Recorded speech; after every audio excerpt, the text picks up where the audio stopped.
Good evening, everyone, or if you're joining us from North America, good morning. Welcome to the Mellow Park in Berlin, one of Europe's largest skateboard and BMX parks. It is where progression is the name of the game, and tonight it is the Red Bull Revolution coming to you live.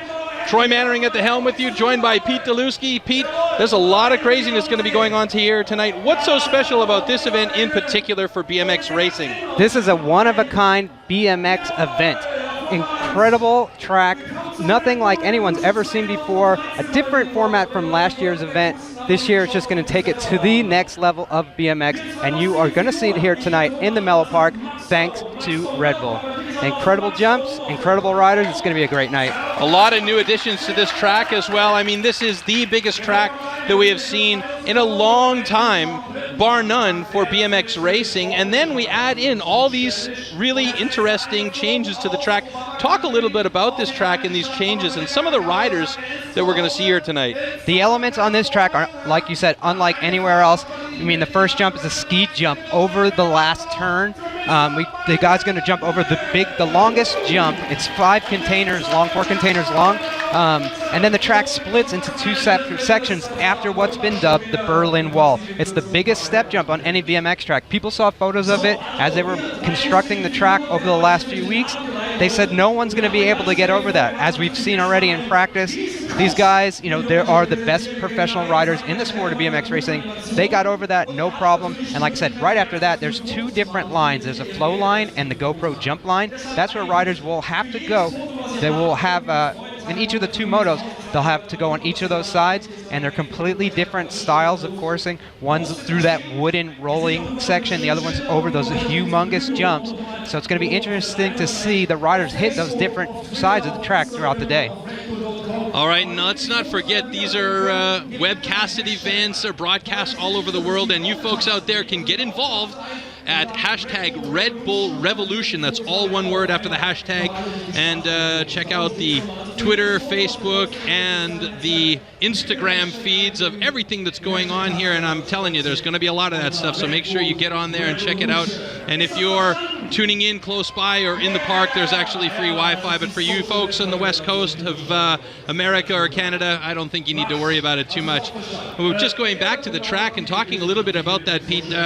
You were mentioning that it's 2 different styles of track here, split down the middle, so that's really going to take a well-rounded rider to come out and do well in this course. And I mean, we've seen guys like Mike Day out there having a really good time on this track. Yeah, the riders themselves said they like the flow section because it's faster, where the other side's more air and jumps, and that just means there's more chances of risk. But like you said, it's going to take a guy, consistency is going to be the key, as it is always at a BMX race, but Red Bull's brought it to the next level to have that consistency. And one other thing that we're going to have is we're going to have that 55 DSL Rebel of the Day award that's going to be judged by a panel of judges here, but then once they pick 5 riders, those 5 riders are going to be, the winner of that is going to be voted on by you, the public, at home, as well as the people here. There's going to be a website for you to go on, but as you can see, here is that monstrous track, and you can see that right there, that's that biggest step jump, and then a pretty normal step jump, but as we said, here is what's been dubbed that Berlin Wall, and right after that, the riders will have their choice. They will have that choice. They know what's on the gate to go in those 2 different sections. You see the red arrow went through the GoPro jump section. The yellow was the flow line. The riders, they converge again right into that last straightaway, and then they have that finish line jump where we will see some riders get some pretty nice air, and there are a lot of people that will see that, as you can see right here. Well, it's a packed house here at the Mellow Park, and just talking about the Mellow Park a little bit, I mean, this place was, they had a different location a few years ago. It's been moved to a spot right next to the Spree here in Berlin, and it's grown by leaps and bounds, and with the support of Red Bull, the Mellow Park has got this track on a permanent basis here. So this is a really good thing for BMX racing in Germany and Europe in general, because this place is where it's at and where progression is really developing. Right, and you can get that point of view of that progression right here, as we have some pro riders that took a GoPro lap around the track yesterday, and you'll get that point of view from them. This is your GoPro course preview. What it's like to ride the track here at the Mellow Park. And then the other one is the flow line. There's that big start, standard BMX gate drop, and here we go. And that's where all the standard BMX goes away, right there, that huge gap jump. And like I said, this longest tabletop coming into the first of the two. There's a roller, which is really tricky, which is making a lot of riders have to slow down to get to that first step up. And it's like, come out of here, this is that Berlin wall jump. For me, the best thing on this That track is massive. And you can see right here, they're going to that GoPro jump line on the outside. And they're, again, two big jumps right there. And you see Joris Daudet in the lead, with Corbin Sherrod behind him, as they complete that, come through this cobblestone bricked S-turn line, which is pretty gnarly, jump up into that wooden roller section where it's pretty deep through there, into that wooden last turn, jumping in, and then they'll go back and show you what that other line is like. This would be the flow line. That one's a little bit easier to get to the finish. So if they go to the left, that's the flow line, and you can see there's a little bit more style. They come through those S-turns, pretty gnarly, and they'll jump up, again, come up into that wooden section. There's two of those wooden roller sections. They go across the starting hill, jump down into that last straightaway, and then get air for the fans. Yeah, fans, they love it as they come across the line. Nice. Well, we're looking forward to seeing some fantastic riding coming up here. Before we get going, though, we're going to meet a few of these riders that are in particular question here, as we get a live picture of this track. Look at the number of people that are out here. It is a packed house, like I was saying. The grandstands are full, the infield is full, the sidelines are completely full. I think it's going to be a really, really fun night as we get to meet our first 5 riders here. Yeah, packed capacity. Yesterday, actually, like 2 days ago, they said this grandstands were sold out. They continued to sell because people showed up. They let people in, standing room only, and as you can see when we get those track shots, completely full of fans here to see the world's best BMX riders as they are getting ready to hit the Red Bull Revolution BMX event.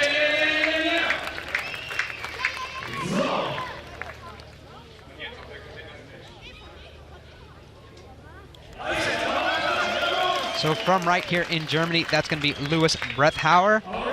He's been on a tear, 3rd place at the World Championships in New Zealand just a couple of weeks ago.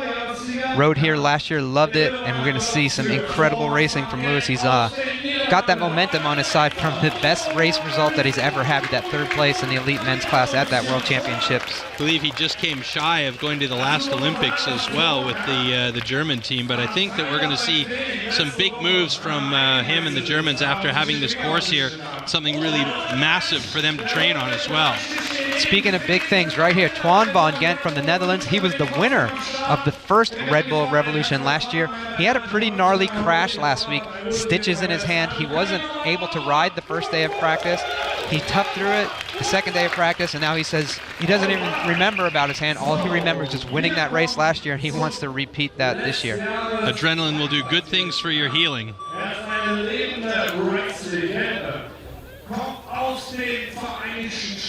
The next rider, if you follow BMX at all, he needs no introduction. Number 365 from the United States of America, that is Mike Day.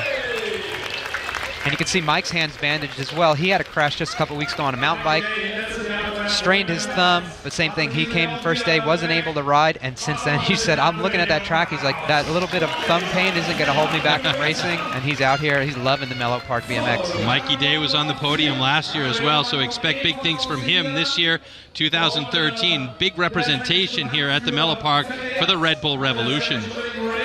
So we have 36 riders. You know, they were chosen by World Cup points. Then there was a couple of hand-picked riders, and right here, this is one of them. That's Desmond Tessmacher. He's the guy that's out there that's looking to get your style votes tonight.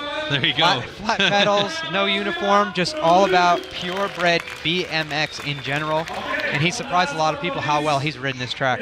Yeah, I was watching him training earlier on, and he was keeping with the pack. And then when it came to getting these jumps taken care of, he was clean. So I think that he might be the dark horse in this group here.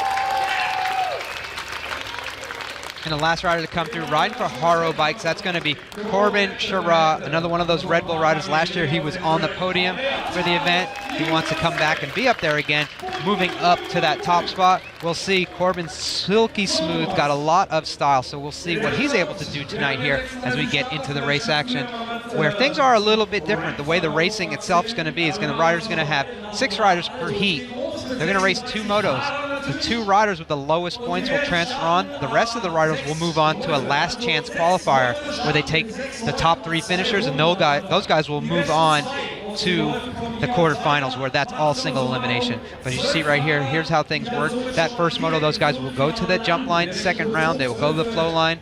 Last chance qualifier, you see their wheel of choice. If you don't know what the wheel of choice That's going to be an interesting one, because these guys all have to go through those 2 lines. They all have to experience the jump line and the flow line, but the wheel of choice is going to kind of be like that wheel of fortune. Spin it around, and where it lands, you've got to ride that line. Yeah, and you know, up there, of course, it says jump or flow. Then there are 2 joker spots. If the joker comes up, someone other than the wheel of choice, the designer of this track, Tom Ritz, will be the one that picks what line the riders go through. So we'll get ready. As you can see right here, those quarterfinals, that's what those guys will after these runs of motos. There's those 4 quarterfinals, top 3 from each, semifinals, top 3 from each, and the main event, one time. 6 riders per race, 6 riders in that final event, all going for the championship here tonight. And again, the format changed a little bit. Last year we had 8 in the gate, and this year it's going to be only 6. And these quarters, semis, and the finals are all single elimination heats. So that's important for you guys out there to note. And during all of this action here, you got to keep an eye out, because we will introduce to you later on our 5 candidates for the 55 DSL Rebel of the Day Award. So make sure you keep your ears and eyes open for that one. We'll tell you more about that as it comes down to the wire. We've got, it looks like, our first heat up in the gate ready to go in this 8th set line, and our first heat sets, these first motos, are all going to go through the jump line. Yeah, so you can see, like we said, lots of fans here, lots of fans out there. We're excited to be able to bring you all of the race action live here on Red Bull. And those guys are anticipating a great day. I'm anticipating a great night. It's just going to be a great night for BMX in general. So coming up, 6 motos over the jump line. Then we'll take a look back at the recap from those motos, and then after that we'll have 6 motos from the flow line. And then we'll find out a little bit more about the Mellow Park itself in this fantastic area as we take a look at our judges there.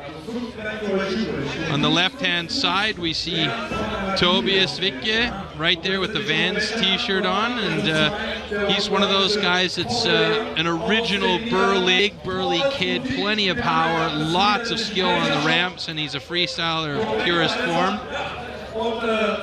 Yeah, we have Paul De Jong. He's a BMX pioneer. He's from the Netherlands. Just an incredible guy. Does a lot for the sport. Runs a bike shop as well. And, you know, he's out here. He's one of those top guys. Steve Spencer, the biggest smile in the house. Funny guy. Always nice to have him up in the box. And then, of course, an original German vert rider, Akim Kujawski. These guys right here are going to be keeping an eye on the 55 DSL Rebel of the Day riders. And when we get that narrowed down, you'll start to get a chance to vote. We'll give you more information about that, as I said. But first off, we're going to get into our first set of heats, or motos as they call them. And this one, pay attention folks, this one's going through the jump line. So the way the motos were seeded, it's like I said, it's based off of the UCI World Cup rankings for these riders. So there's some riders like Jelle van Gorkum, he's currently ranked #1 in the world. He's going to be in that first moto. So as you see the riders right there, Gorkum, Lapraz, Otto, Gain, Nijhoff, and Riccardi. These guys all travel the world on that UCI BMX Supercross World Cup Tour, and now they're all here tonight for the Red Bull Revolution. You also see there the second round of motos, and you'll see those riders from all over, and this one as well has some of the world's best riders, and then there are some of these young guns that have been picked who haven't really been on the World Cup Tour, and it'll be interesting to see as we get to those races how those guys fare out. Like I said, this is a completely different course. Different things will happen. 6 riders only on the course, so these riders can have more room to make moves as well as have pure racing style and not be so bunched up because of these bigger jumps. It's going to limit the speed, so it's going to be some tighter racing once we get things kicked off, and it'll be interesting to see how these riders go against each other. And that space is going to play a big role, as you were mentioning, because that'll give them a little bit more room to move, but also it'll give them a little bit more room to style things out. And if they feel like they have that room to style things out, we might see some more interesting stuff coming down the wire for those 55 DSL Rebel of the Day award. Yeah, so throughout these 8 finals, like you said, the judges are going to pick those guys. When we get to it, you at home and the people here are going to be the ones who choose who wins a €2,500 prize for that Rebel of the Day. Right now, what these guys are doing, they're excited to be up in that starting gate, getting ready to kick things off for tonight. We have Riccardi right there from France doing it for GT Bicycles. He's loaded up. As you said, Gate 1 and Gate 8 are shut off, so the riders will be next to each other. Next to him, from Canada, Tori Nyhog, one of the most consistent, if not the best professional rider to come from Canada. Yep.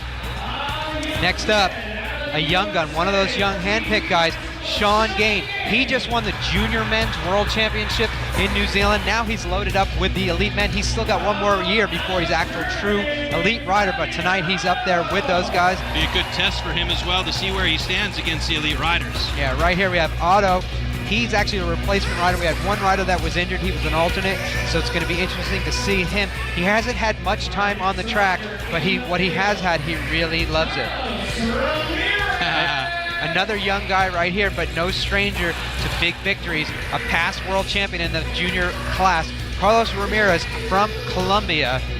Saw him in the elevator earlier on as they were heading out of the hotel, and he said to me, boy, this course is big. He's got a little bit of nervousness about it, so I think hopefully he's gotten those butterflies out. I'd be nervous too if I was next to Jelle Van Gorkum, currently world ranked #1 rider in the overall UCI Elite Men's category. These guys are loaded up in the gate. Here we will go. Wait for that gate call and see how things turn out for heat #1.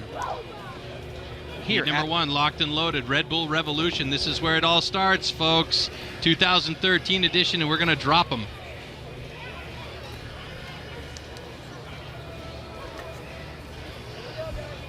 Okay, here we go with the gate call. Start.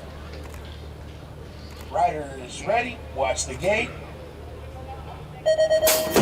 And they're off, and remember, this is the jump line, and oh, we've got a problem already. Yeah, instantly Jelle Van Gorkum unclipped, and right now Tori Nyhog has a slight lead. He's going to lead those guys into this turn with Ramirez in that second place spot as they get ready. They both get swooped from Riccardi of France as they get ready, coming down that straightaway. Now Ramirez gets out front. Tori Nyhog's unable to get to that jump. Nyhog is left in the dust back there as he has trouble with that one jump.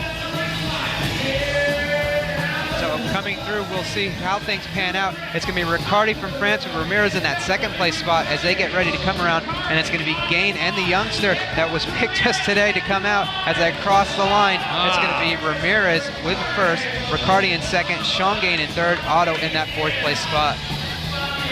All right, looks like we're going to actually have a photo finish here, Pete. So, I mean, it could be real close. It could be that both of them are right there on the line together. We'll wait for the photo finish to come through to see if it's Riccardi or Ramirez who's going to take the win on this first heat. Good race, though, to start things off. Lots of excitement here in the crowd. Yeah, the last thing you want to do at any BMX race is unclip, but if, like you said, with that jump at the bottom of the ramp, you never want to unclip because you're unable to basically jump that jump. We had a few riders, you can see right there on the inside, we had a few riders that unclipped yesterday, crashed, fell off through the gap. One of them was Mike Day, one of them was Connor Fields. They were okay, but that, like I said, that pretty much puts a damper on your whole day of racing. And like I said, these guys will have that last chance qualifier, so it's not that big of a deal. It's not, they have these two motos to move on. Those guys will be excited, and you can see that side-by-side racing as they went over that Berlin Wall and then through this wooden roller section here. And unclipping also plays a little bit with your headspace when you're out there and you're thinking about going and starting, but you don't want to give that start too much of a big push, otherwise you're worrying about that unclipping. Yeah, and that's, like I said, even with the world's best riders, it's spooky to unclip at any given time, but like I said, especially with this special feature at the bottom of the ramp, that's something that you want to do. But we'll get ready for second moto, see how things pan out for this group of guys, and like I said, some of the world's best riders in this one. All right, and it is official. Ramirez is the winner of that first heat. So we go to heat number 2. Kaileron, Peluard, Hudson, Fields, Chirac, and Tessemaker. So yeah, right here, Tessemaker, he's the guy, he's the black horse here. He's the one that's on flat pedals, on a freestyle bike. Everyone's on a sub 20-pound bike. This guy's got maybe a 30-pound bike, so it'll be interesting to see. But he's not a stranger to big air. And he's not afraid of going up against these guys either. There's nothing at stake for him here. No. So right next to him is Corbin Chirac, like we said, podium maker from last year's event here. And he's looking super relaxed.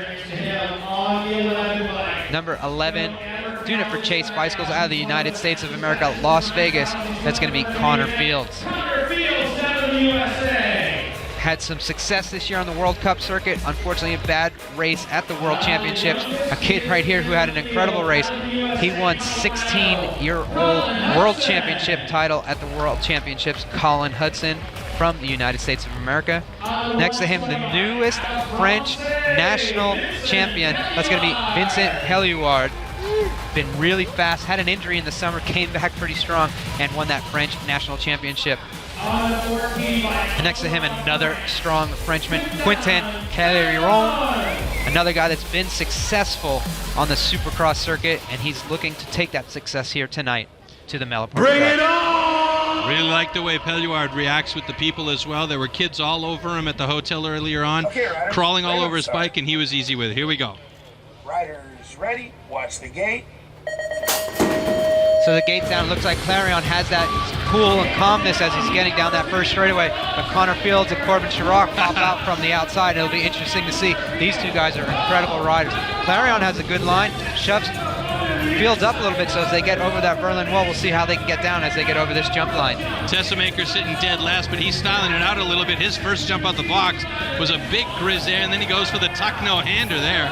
So right there, you see a little bit of move as Peluard gets around Fields, but right now Clarion and Peluard are going to battle it out with Connor Fields in that third place spot, Corbin Chirac fourth, as we see them coming around to the finishing line. So it's going to be Clarion, Peluard, Connor Fields, Colin Hudson. Tessemaker with a turn down to finish it off. Yeah. So you saw right there, Colin Hudson backflipped that last jump. He's going for that award, but right now, Clarion's looking for the low points to move on. Clarion, Peluard, Fields, that's your top three with Chirac in the fourth place spot. And I think he's going to get rid of a pair of his drawers here. We're not seeing it on camera, unfortunately, but Peluard just gave the audience a gift. So you see right there, Fields got over that jump just a little bit slow, and that's where Clarion was able to come underneath him and pass him. Corbin Chirac was stuck on the outside a little bit. He wasn't able to get out there, as you see right there. There's a lot of places on this track to make those moves, and you can see right there was a lot of changing in those top three positions throughout that lap. Well, that's the nice thing, too, about this track. You know, there's lots of opportunity here. If the guy picks the right line exactly, he has a chance to pass, and that's not something that happens very often at this level. You can see right here, these guys are coming through that finishing area. They're pretty cooled out. And right here, Colin Hudson from the U.S. says, I want to get my style points in somewhere along the line. Right there, there you see the end of his backflip as he came through. He was outside of the camera view, but you can just see him landing in. So that was Moto number 2, second of the 8th finals. And those guys went through a pretty successful lap, a little bit smoother than that first lap. Yep, no unclipping either. Yeah, so we'll get ready for the third run here, and we'll start things off with Christensen. That's actually not Darren Goodwin, but we'll let him have that. That's Chris Christensen. Next to him from the US of A, a stylish rider. It's going to be Jeremy Rommel doing it for Supercross BMX. He's one of those guys, he's a A pro. He's not at the upper level yet, but he rides like one of the best riders that we've seen out there. And a guy that's impressive every time he rides. Doing it out of France, it's going to be Sylvain Andre. And a very aggressive rider from France, fast guy, very animated, a great rider to watch on that circuit. So it'll be interesting to see how things work out for him as he's getting ready for today. Another guy from France, Sanin Duchesne.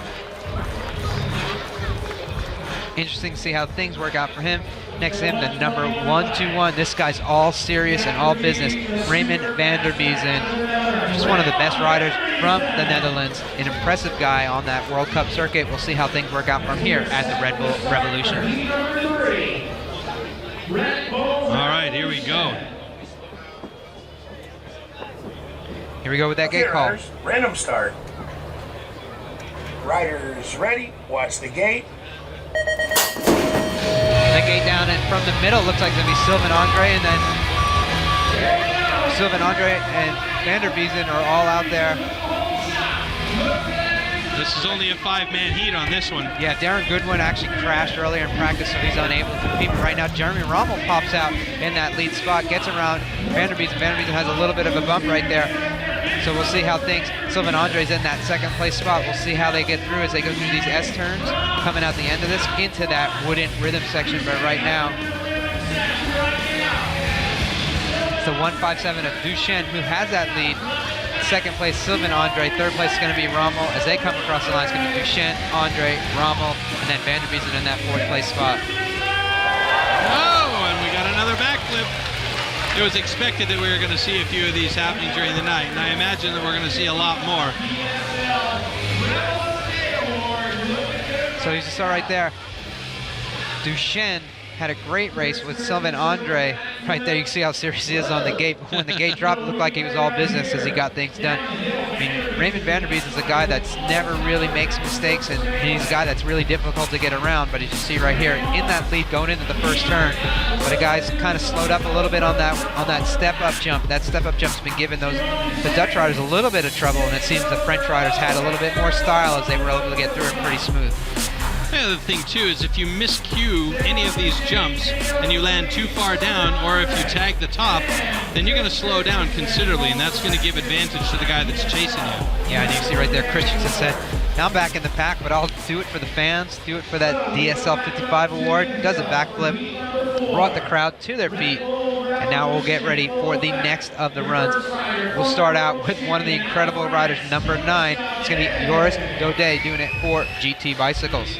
Out of the United States of America, number 187. That's going to be Jared Garcia, another young rider that's had an impressive year so far on that Supercross circuit. Next to him, this guy was here last year, loved this track, Derek Sipfoy from the United States of America. Another young gun, been impressive on the World Tour, Niels Bensik from the Netherlands.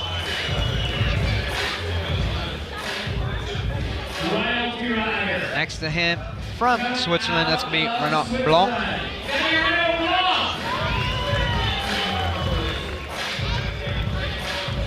And to finish out this heat from right here, the homeboy, it's going to be Louis Brethauer.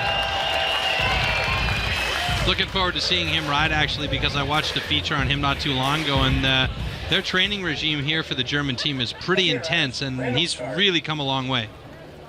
Riders ready. Watch the gate. And right now he's come out to the front as he leads that pack. He's got Joris Daudet on the outside. Joris actually gets a little bit of pull of him over that step jump, and as they get ready coming into that turn, he's still in that second place spot. But right now Daudet's going to lead Brethauer over that step jump, and we'll see how those guys get down that outside on that GoPro jump section. Brethauer's looking good though. He's got good flow so far, and he's staying right there with Daudet. Yeah, Daudet, one of the most technical and fast riders. He's got all the speed and skill to win this race. Right now, he's out front. We'll see how it goes, but you can see Brethauer's holding off a little bit of a charge. But right there, he's going to come out in that second place spot behind Daudet, taking the win. It's going to be Brethauer in second, and then third place is going to be Blanc. Unfortunately, Derek Sipfoy went down in that wooden rhythm section, trying to pump through there a little bit faster. But you see Daudet, Brethauer, Blanc, and Bensik are going to be your top 4, with Garcia in 5th, and then Sipfoy in that 6th place spot. Well, one more chance for all of these guys as well when we go through the flow line, and then there's always that last chance qualifier that you were talking about earlier. Yeah, that's going to be interesting. Like we said, it's going to be the top 3 in that move on. But right now, the guys that were moving were Daudet and Brethauer, as they took the pack from the start, got out there and just led it around and showed these guys, they mean business in this. They don't want to have to do that last chance qualifier. They want to go right through it. And you can see, unfortunately, right there, that's where Sipfoy went down in that wooden section. And Daudet throws a little style for the fans with an old school X-up. Yeah, that was about the only style we saw coming across that finish line in that moto. So we will get ready for the next moto number 5. On the deck right now. Let's get an introduction to our riders. Welcome back to the race. So we'll get things started out. This guy right here, one of the stylish riders in BMX, has made his way back. He had some injuries, and now he's back. Steven Cesar, 943. Right here, number 500 from Brazil, Renato Rezende, and his super impressive guy on the World Cup circuit this year, earned his way here by that great world ranking. A guy that needs no introduction, but we'll give him one anyway. Mikey Day. Yeah, number 365 from the United States of America, doing it for GT Bicycles and Red Bull, Mike Day. Mikey's been at it a long time, too. I mean, he's no newcomer, and he's been successful for a long time. Right, another guy that's been successful recently is going to be Martin Jaspers. Incredibly fast, another guy doing it. You see right there for that GT Bicycle squad. A young gun living up to the footsteps of his older brother. It's going to be Julien Gaudet from France. A lot of French riders are fast, a lot of style, so it's interesting to see how things come out. And then a guy from Japan. And I am not Chinese. Nice. Nagasako, he's one of those guys. He's put a lot of effort. He moved from Japan to Switzerland to train at the UCI World Cycling Center. We'll see how that plays off as he's in the gate with the world's best riders as we get ready for the gate start. Riders ready, watch the gate. The gate's down. It looks like Mike Day has a little bit of trouble with it, but his teammate's going to be out there right now. But it's going to be Rezende from Brazil leading Jaspers down that first straightaway, so we'll see things work out inside. Nagasato taking an inside line there, sitting in third place right now. Yeah, Wow. he's trying to drop a sake bomb, so we'll see how that works out for him. But right now, they're all chasing Rezende from Brazil. He's in that first place spot, now in that second place spot. So it'll be interesting to see as Rezende coming out into that wood section with the lead in that second place spot. It's going to be Gaudet as they come around in third place. Now is going to be Jaspers, but coming to that finish line, it's going to be Rezende with the win. Gaudet in second, Jaspers in third, and Nagasako will take that fourth place spot. Pretty impressive for Nagasako. Yeah, he had an incredible run at the World Championships. He actually went into the first turn in second or third place. He had a crash with Barry Nobles, took both of those guys out. Their chances went away, but just an impressive run from that young gun from Japan. But Rezende from Brazil impresses everyone here with a great start. You can see right there, Mike Day just maybe hit the gate a little bit. Looks like he unclipped. So right there, he's going to put him behind, and that's not where you're going to be in this race right here. As you can see, Rezende gets that perfect backside on that jump, carries the momentum, gets around Jaspers, and then on the inside, Nagasako. Great move to take that inside line as well. You can see him, he just seemed to target it and got in there really nicely. And right here is where it went a bit south for Nagasako. He hit the top of that landing, knuckled it a bit, and that slowed him down considerably, which brought him back to fourth place. And there's our first crash in this heat. Yeah, unfortunately, that was Mike Day trying to go on the inside of Steven Cesar. Both those guys went down.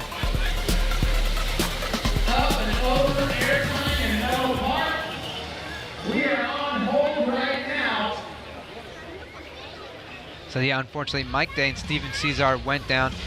We have the incredible medical staff here checking those guys out. Looks like Cesar is up okay as well as Mike Day. They're both standing, and that's the most important thing there. When the guys are able to walk off that course, and it's a bit of a enlightening situation for the rest of the guys, because I know from other sports, this particular downhill mountain biking or freestyle mountain biking or freestyle motocross, when one of the comrades goes down, you never like to see that, and it sometimes it puts a little bit of a damper on the atmosphere, but those two guys are up and about, so it's that's definitely okay. Yeah, they're definitely both winded. Like I said, crashing out in that first moto like that's going to probably keep them for sure out of that, top two elimination on that next round, but they'll have that chance, even if they sit out that next race, to come back and do that last chance qualifier. But we will get ready for the last of the first round of motos here, and this is that young gun. That's not Tuan Van Gent, that's Corey Walsh from Canada. He's one of those young guys coming up on the circuit. Next to him is going to be from Australia, number 17, doing it for DK Bicycles and Red Bull. It's going to be Luke Medill. Luke Medill's been a staple on the BMX Tour as a professional for many years, and he's excited to be here. Not a lot of Australian representation this time around, though. No, just Luke, and then Darren Goodwin, who was injured. Next to him, another one of those French guys, though, number 69. That's going to be Damien Godet. He's a fast guy. Pay attention to him. Number 148. That's going to be Tuan Van Gent, like we said, injured. Last week had stitches. Wasn't even sure if he was going to be able to come, but he said, you know what, I want to defend my title, at least be up on that gate to see how things work out. So the number 148, Tuan Van Gent. Next to him from the United States of America, doing it for DK Bicycles, that's going to be Barry Nobles, and he's going to be a guy to watch because he's always stylish when he's on the track, on or off the track. So pay attention to him. He's going to be one of those guys that wants to go for that Rebel of the Day award. And then next to him, that last rider in this gate, that is going to be Yvon Lapraz from Switzerland.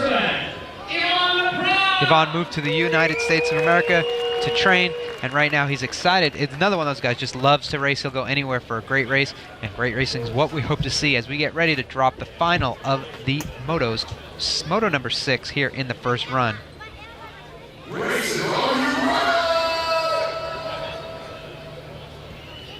Getting that track dialed in from that incident. Yeah, never want to have any divots in there. It's not like golfing where you can walk past it. If you got a nice hole in the track, that's going to cause problems for a rider as he comes by. We're going to take a short pause here, let these guys think about what they have to do. And just going back to the Mellow Park a little bit in this fantastic course here and talking about some of the great racing. I mean, we've already seen some good racing, and here we go. These guys are on course already. So right now, Tuan Van Gent looks like that hand hasn't bothered him, and he gets an early lead right there. But right there, see a little bit of a case kicks him back right now. It's going to be Damien Godet, and Lapraz is going to be in that second place, battling it out with Barry Nobles. So we'll see. Nobles is going to try to get on the inside there of Lapraz to see if he's able to do that. So out front's going to be the 2 DK riders.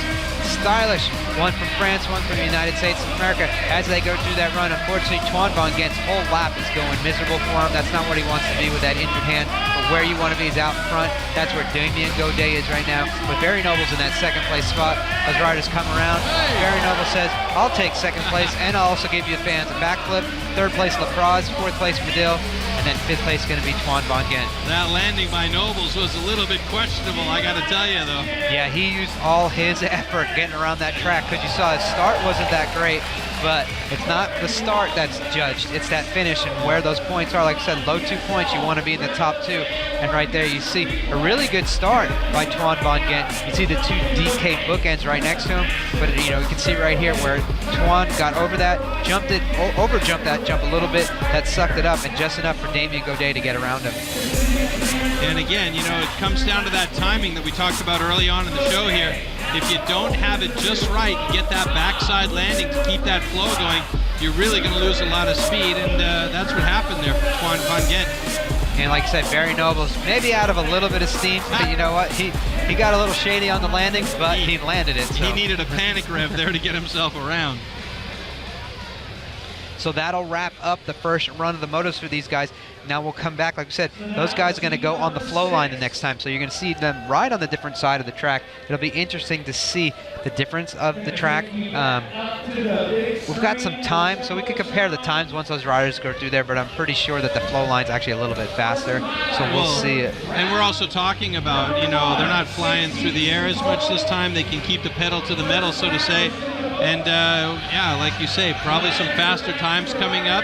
We may also see a little bit of elbows flying on this one because the guys have an opportunity a little bit more here to pass than they did on the jump line. So coming up, it is the next set of heats on the flow line. And like we said, this different format here. There's only 2 runs, 2 motos. Traditionally, there's 3 motos, so there'll be 2 motos. The low 2 riders with the lowest points will move on. They'll go directly to that simulation quarterfinal. The rest of the guys will get grouped up into the six-man last chance qualifiers. We'll have 4 of those. Top 3 from each of those will move on, and they'll move on to that quarterfinal as well. So a little bit different format, but interesting to see how those riders will get through it. Well, the racing has been good so far. We've had a few crashes. There's been the drama that we expect from BMX racing. but there's also been the excitement of this different format. And I would like to see this expanded a little bit more, and maybe, see the UCI take on some of the, let's say the innovation that they're putting into this contest here. Well, a lot of traditional BMX purists say, this isn't BMX, and they're right, this isn't traditional BMX racing, but what is traditional about Red Bull? Red Bull goes to the limit with everything they do, and you know what, as a fan of BMX, if it's the track, street, freestyle, vert, I applaud Red Bull for what they do, what they give back to the sport, and to give these guys, the world stage to show what they're made of, what they're able to do. And at the same point, they said last year's event was great. They liked it. They said, how can we make it better? They went back to the drawing board. They tweaked a few things. They made the track incredibly, even different. Last year we thought it was gnarly, and this year it's like heads and shoulders above the rest. But, they stand behind their riders, invited the world's best riders, and what you're getting tonight is some incredible a BMX show at this BMX event. It's not even a race. It's a race, but it's an event. It's a contest, but it's also an event. It's like, there are some guys that do a snowboard event in the Alps, and they call it a contestable because it is a festival that has a contest that's involved in it. And, you mentioned going back to the drawing board. Well, they really did go back to the drawing board. They kept the essence of the track here, but they added some really cool features with that big Berlin Wall step up and the 2 wave sets that they've built in there. It's really hard to describe the sheer size of this course on TV. You don't really get a feel for it on that little screen you're watching. Even if you've got a massive TV screen in high definition, you still don't really get a feel for the size when you stand up on top of some of these features. It is really intimidating. Yeah, traditionally, even on the Supercross, which has been one of the gnarliest, things that are out there, it's an 8 meter high starting hill. This one has a 10 meter high starting hill. It's really hard to see that sure height on it because of the big jump at the bottom, but believe me, you can see these speeds and what these riders are able to get ready. So we'll get ready here with the second run of these guys as they get loaded into the motos. And these guys are, like I said, looking for the easy way out. The guys that had low points last time, they want to continue that on and be able to move on into, straight away into that, not have to do that last chance qualifier, but we'll get ready. So, and the last chance qualifier is only 4 heats. Yeah. 4 motos for the last chance qualifier doesn't give you a lot of opportunity here. No, so that's a one-shot deal to get top 3, but Remy Riccardi right now, he's looking to continue on he had that second place finish last time, so he's getting ready. Next to him, Tori Nyhog from Canada. I liked his start last time, but he got a little bit stuck in there somehow. Yeah, unfortunately that 5th place isn't where you want to wind up. Next to him, it's going to be Sean Gaines. Sean finished 3rd last time, so he's going to be a guy battling it out, trying to get in that top spot and have low points to move things on. So like we said, a surprise rider, Fabian Otto. He was a guy, he only got the 1 hour of practice today because he's an alternate. That's pretty incredible talent though. Yeah, so it's interesting to see him out here. Next to him, like I said, that young gun from Colombia. That's going to be, he's got a lot of names, but we'd like to call him Carlos Ramirez. A couple extra names in there for prosperity. Carlos Alberto Ramiro. I can't even keep up with it. And a guy right here who wants to redeem himself is going to be Jelle Van Gorkum, 6th place in that last one. Definitely doesn't want that. It's going to be tough for him to move on from these low points, but he's an incredible rider, so we'll see as things And he happen. definitely doesn't want to unclip this time either. He's got to keep that concentration up. Riders ready, watch the gate. So as the gate drops down, it looks like it's going to be Sean Gaines that gets a really good pop from the inside. Tori Nyhog seems to take over. Now Jelle Van Gorkum right there. Yeah, nice. He's on that inside. He says, my foot's in this time. Let's see what I can do. So it's going to mix it up. It's going to be interesting to see how things work out. But right now, Nyhog gets over that, a little bit of a hang-up, and you see these guys go to that flow line for the first time. So it's going to be Nyhog with Van Gorkum in that 2nd place spot. So it's going to be interesting to see how the points tabulate. And Ramirez in that 3rd place spot. And they'll come around to the finishing area. Definitely a lot shorter of a run here for those guys. Nyhog going for the porno air over that last jump. I'm not sure he's going to get many points for that finish though, but he got the points that he needed to get by coming across the line first. So Tori Nyhog Yeah, Nicely done. Yeah, so Tori Nighthawk with that first place finish, he's going to transfer on, even with that, not the finish he was looking for in that first run, but he winds up with 6 points, has the tiebreaker on his finish, so he edges out Riccardi, and Ramirez is going to be the guy that moves on as well. So those two guys are out. So that leaves Riccardi, Gain, Van Gorkum, and Otto. They're all going to have to go on to that last chance qualifier. But a good run for Tori Nighthawk with that bar hump air at the end. Excited. Trying to hide his excitement, I guess. Yeah, well, there's some guys that can, put that excitement out there in a different way, and I guess Tori just had a little bit of trouble holding it in. And as you know, Canadians are a different breed. They're a different breed. I'll agree with you on that one. I think it's in the beer, though. Yeah. So we will get ready, and I'm sure there'll be some beer here tonight, as well as some Red Bull and some other choice additives. But Desmond Tessmaker, he's going to add some excitement to this race, I'm sure. He didn't have that result he wanted last time, but he had some real good style, and I'm sure we'll be expecting to see something big out of him. Always expect to see big things from Corbin Sherratt. I wouldn't be surprised if Tessmaker decided to opt out of doing the flow line, which isn't actually allowed, and just go for the jump line anyway. Yeah, we'll see. So next to him, a pure racer, Connor Fields. He's got a couple of tricks, but I'm pretty sure anybody on a bike anyone on a bike can jump a curb, can do the tricks with Connor Fields, but they can't do the speed or power that he has. But I'm sure he's okay with that. Colin Hudson did that backflip last time, and here the French flare from Vincent Pelliard. Vincent got rid of a pair of underwear that he was wearing on the outside of his uniform. Some lucky lady in the audience got those ones, although I'm not sure if I were in his shoes, or her shoes, I wouldn't necessarily want to, hang those on my wall. Who knows? Yeah, I'm sure there were some freshies. So, and then we had Quentin Clarion in that last spot. So we'll get ready as these guys are lining up. Like I said, the low points right now for Clarion Pelliard. Let's see if they're able to carry that on. Riders ready, watch the gate. So the gate drops, and it looks like it's going to be Pelliard and Fields in the middle. They'll pop up, and we'll see as those guys bunch up. Now it's going to be... Oh, wow! Desmond Tessmaker with a big tuck-no-hander that he held a good 3-4 seconds over that big table. So right now it looks like the racers are out front. It's going to be Connor Fields in front. Corbin Sherratt in that second place spot as they go for that flow line. So I think there's a lot less passing through this flow line, but unfortunately Clarion goes down. But right here it's going to be Connor Fields from the US of A, Corbin Sherratt from the US of A, Vincent Pelliard. That's going to be your top three. And the way those guys finish up, Colin Hudson doing it for the fans with a backflip, Tessmaker with a bar spin. So right there it looks like, as the points add up, it looks like it's going to be Fields and Pelliard. That will move on from the program. Those guys will be instantly put into that quarterfinal. They won't have to do that LCQ. Unfortunately, Clarion, who had those low points, had a crash. That's going to keep him out. But as you can see right here, the guys from the middle, they popped out.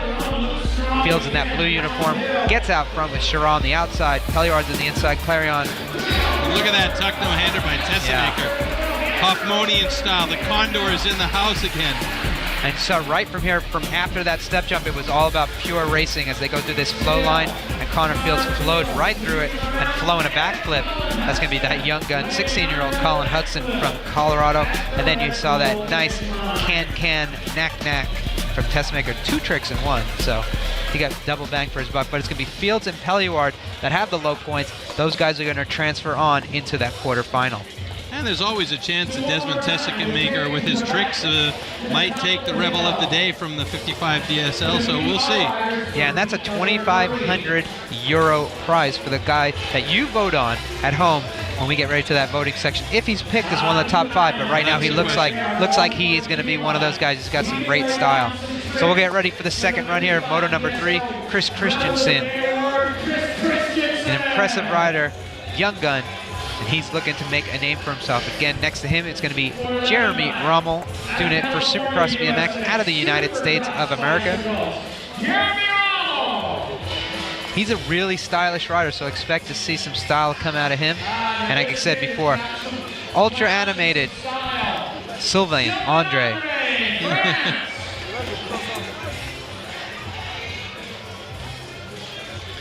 Well, the dust is flying here at the Red Bull Revolution as we're getting into the introductions of our third heat on the flow line.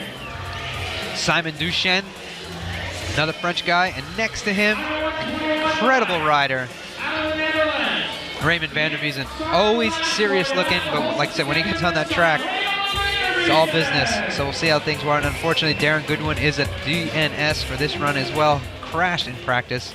Unfortunately, saw him. He was in good spirits, but you know he wanted to be on that gate with his fellow pro riders. A little more space in this one as well. Okay, riders, random start. Rider is ready. Watch the gate. So the gate goes down. Looks like van der Biezen puts all his power and might down that first straightaway. Has a good lead. And Sylvain Andre, once again, wants to be up there, so they're going to battle it out. We'll see how things go up this step jump. See those guys jump on the inside, and it puts them in a good line till they get to this Berlin wall. And like I said, it looks a little bit more racer style as they go through this flow line. Van der Biezen pumping it really nicely, though. He's looking solid out there in front by a good 2-3 bike lead. Yeah, Sylvain Andre in that second place spot now has a little bit of a charge from Rommel, but we'll see as those guys come around that last turn into the last jump. It's going to be van der Biezen with the first, Andre second, Duchenne in third, Rommel, and you saw those dual backflips from Rommel and Christensen. Nice.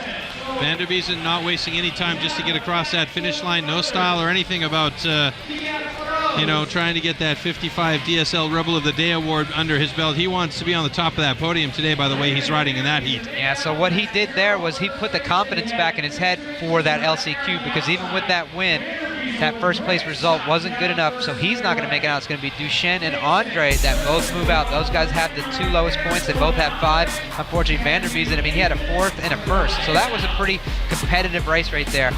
5 points kept van der Biezen out, and then so you'll see van der Biezen, Rommel, Christensen all go into that LCQ. All right, but van der Biezen's, he's got that explosive start as well, so we might see him take another win in the LCQ. That's coming up just in a little bit. First, we got a couple more heats to go, though. Yeah, so the flow line, like I said, it's more of a race line, where in that jump line you'll see. So that could come into play when we get to the wheel of choice, and we'll see how things turn out. But right now, things turn out. Joris Daudet, from France, living in the United States of America, with his girlfriend from South Africa. He's just an international player. I think playa is the word. Young gun, Jared Garcia, from the high deserts of beautiful California. Derek Sipkoy, Canadian, living in Temecula, home to a lot of your buddies on the freestyle motocross world tour. Yeah, a few of those guys taking up space down there. Niels Vinsink from the Netherlands, young gun.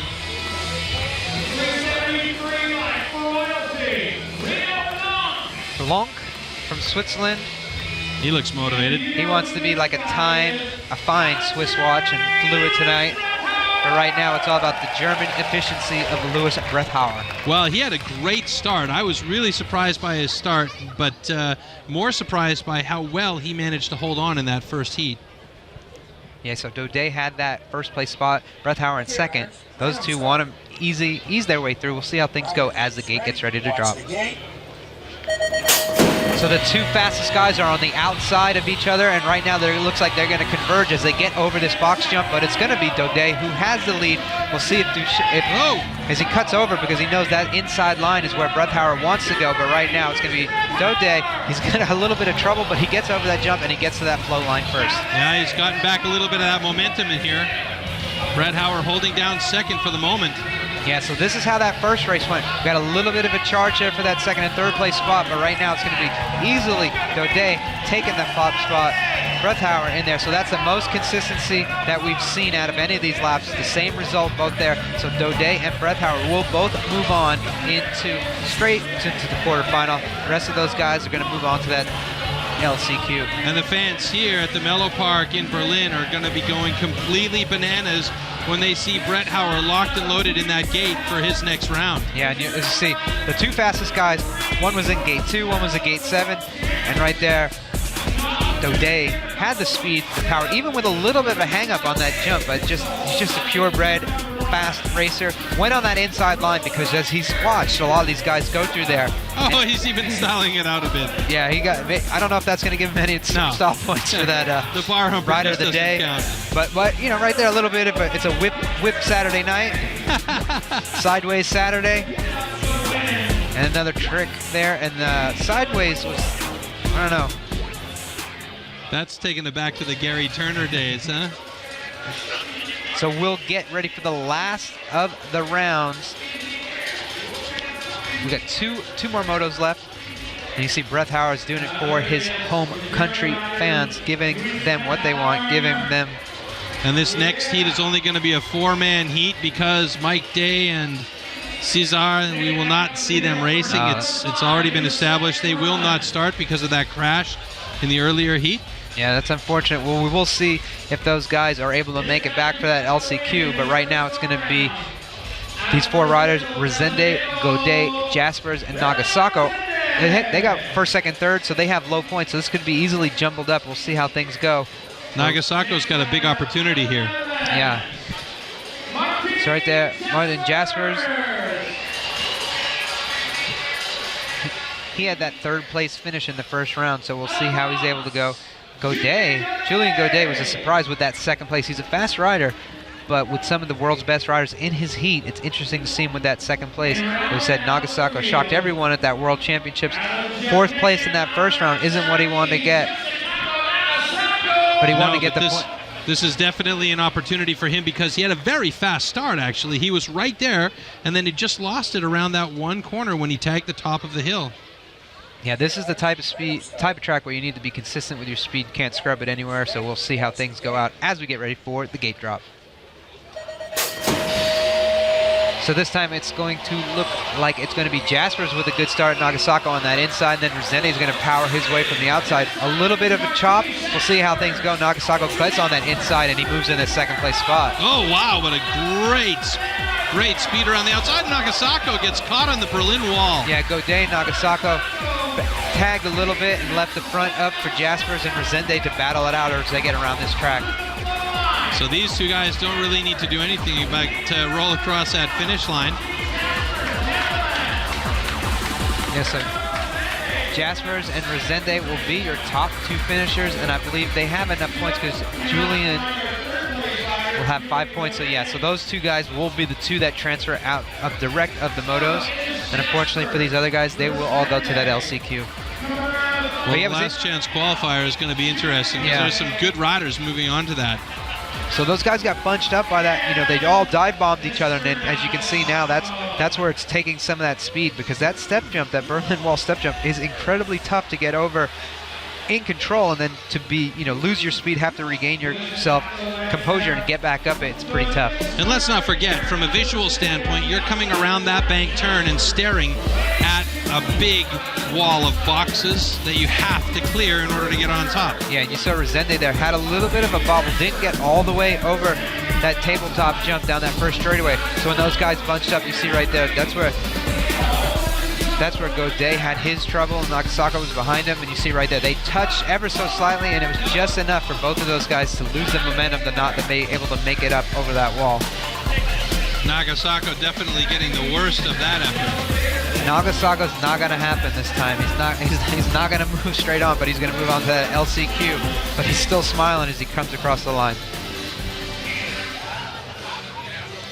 I think I see a few smiling faces. I think the fans here so far are pretty happy with what they've seen, but like you said, when it gets to that single elimination racing, it's going to, you know, turn things up a notch. So it'll be interesting to see as we get ready for the last of the heat motos here. Well, that's the other thing too. When you get down to the single eliminations, you know there's no coming back from a mistake. So that adrenaline is definitely going to be pumping. Yeah, and pumping for Corey Walsh, youngster from Canada, trying to make a name for himself. There've been some great riders here.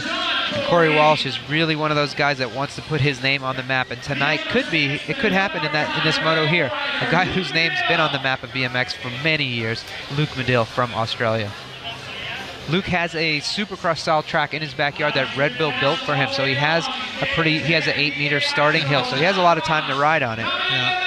And I was noticing actually too, when we saw that earlier heat with Tessemaker, how much the gate start plays a role in getting out there fast. We've seen lots of guys with good gate starts, and Tessemaker obviously has some great skill on the course, but the gate start was dismal for him, and which is why he is sitting dead last in both of his heats. Right. So as we get these guys here trying to get some extra style points on the gate after he did that backflip last time, it's going to be Barry Nobles, and he should be. He's always wanted, like I said, to uncork some style. So pay attention to him during this round and see how things. Because he's got low points. He's sitting with 2 points, but you never know what he could throw out. And then we got Yvonne Lapraz, but Godet and Nobles are the 2 guys with the low points. Lapraz is right there at 3. Medill's in that 4. So we'll see how things shake out as we get ready to drop the last of the second round of motos for the elite men here, going through the flow line. Okay, riders, random start. At the Red Bull Revolution. Riders ready, watch the gate. So the gate's down, and it looks like it's going to be Von Gent with a good start this time. Wow, look at that. And Lapraz on the inside, then you're going to have Barry Nobles in that 3rd place spot. How is the things going to play out as they get we've around this lost first Rocker turn? off the side of the course already. So right now it's going to be Von Gent and then Barry Nobles in that 2nd place spot. So and then Godet in the 3rd place spot. They're going to have a good battle between those 2 riders because they want to be able to go straight out. DK Bookends doing their best to try and catch up with Twan Von Gent. Yeah, right now Von Gent, he had a horrible finish in that first run, so we'll see. Oh, a big transfer. Wasn't expecting that. Yeah, Barry Nobles goes from the finish jump up on to the top of that deck, the big gap. That was massive. Yeah, that was crazy, and that's what Barry said. I know I'm done racing for right now because Barry Nobles and Godet will both transfer on with those low points.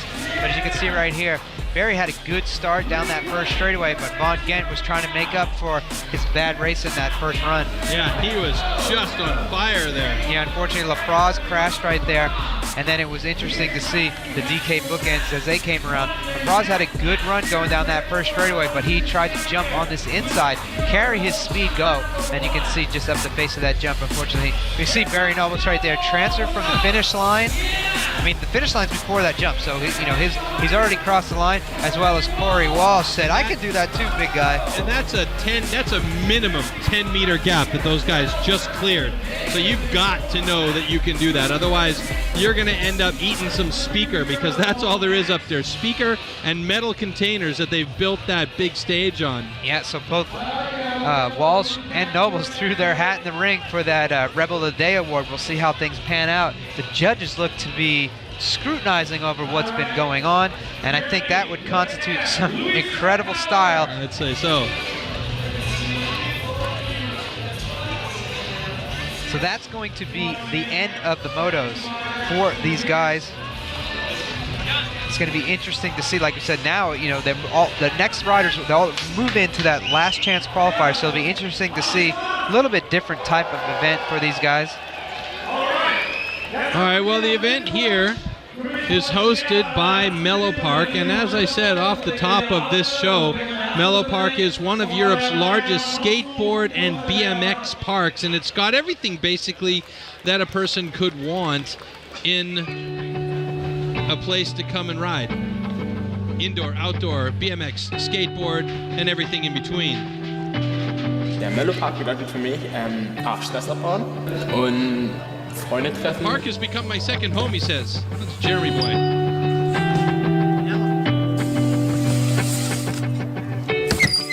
Der Park für mich bedeutet eigentlich schon ein großes Stück zu Hause.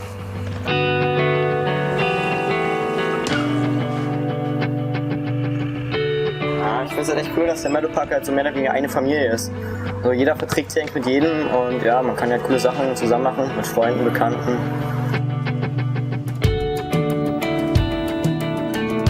So ein Ort, wo man hingeht, um mal frei zu sein in Gedanken und irgendwie, man kann hier alles machen eigentlich. Man kann hier alles sagen, was man will und es ist irgendwie alles Liebe. Ja, das Ding ist ja, dass der Ort alle Leute, die so hierher kommen, irgendwie verbindet und deshalb sind alle immer cool miteinander. Der Mellow Park ist wirklich einzigartig in der Welt, in Europa. Und deswegen, ich bin auch so ein Fan von Mellow Park, weil ich halt sehe, wie viel der Mellow Park für die Community hier tut, für die ganzen Kids, die hier sind. die einfach hier so ein Zuhause haben, aber auch Vorbilder haben. Die sehen, dass hier die Leute, die arbeiten, die Fahrrad fahren, das sind Vorbilder für die, weil die sehen, die Leute machen hier was ihnen Spaß macht und die stellen was auf die Beine.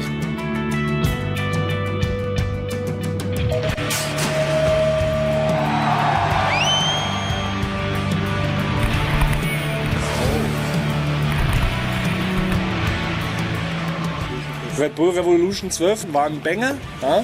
Aber ich kam auf den Meadow Park, auf einmal waren da 2 Tribünen aufgebaut, ein riesen Flatscreen war aufgebaut, riesen Flutlichtanlage und ich dachte mir, wo bin ich denn hier? Ist das Amerika oder was ist hier los? Ja?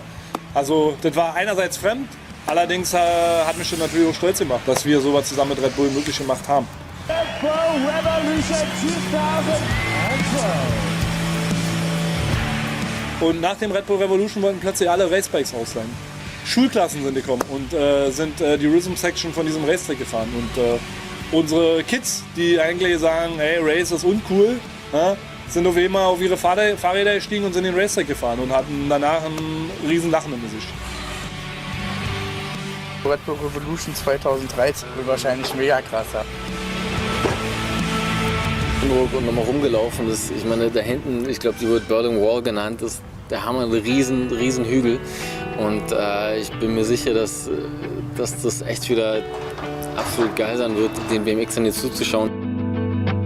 Also nach dem Red Bull Revolution 2013 wurde die Strecke umgebaut zu einer UCI Supercross-Strecke. Denn wir haben uns beworben für einen UCI Supercross-Lauf und haben den Zuschlag bekommen, was uns natürlich megamäßig gefreut hat. So dass es also ab 2014 hier Trainingsmöglichkeiten für die Profis gibt und natürlich auch Wettkämpfe stattfinden, wie zum Beispiel der erste UCI Supercross-Lauf auf deutschem Boden. Ja? Für uns ist es natürlich super, dass wir die Kooperation mit Red Bull haben, denn alleine hätten wir hier so eine Strecke niemals hinstellen können. Ich meine, wir haben schon viele Events gemacht, wie den Highway, aber das ist natürlich kein Vergleich zum Red Bull Revolution und einfach nur ein Traum. Ich finde es auch total cool, dass jetzt 2014 die UCI hier ein großes Supercross-BMX-Rennen haben wird, weil es, auch wenn es für manche Freestyler oder BMXer so ein bisschen, das ist zu offiziell aber das ist halt die Weltrangliste und es bringt den Sport total viel und das ist total cool, dass halt öfters hier auf der Strecke was passiert. Dann auch die ganzen anderen BMXer, die hier dann herkommen, staunen werden, was für ein geiler Platz der Meadow Park ist.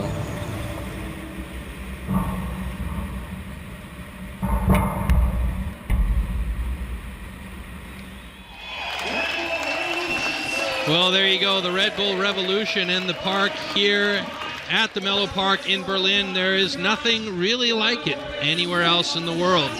There's a vibe and a community that has come together to make this place the place to be if you are into action sports. And that's not just talking about BMX and skateboard. You can bring your scooter, your inline skates here. If you like basketball or barbecuing or camping, you can hang out on the sidelines and the spray is there.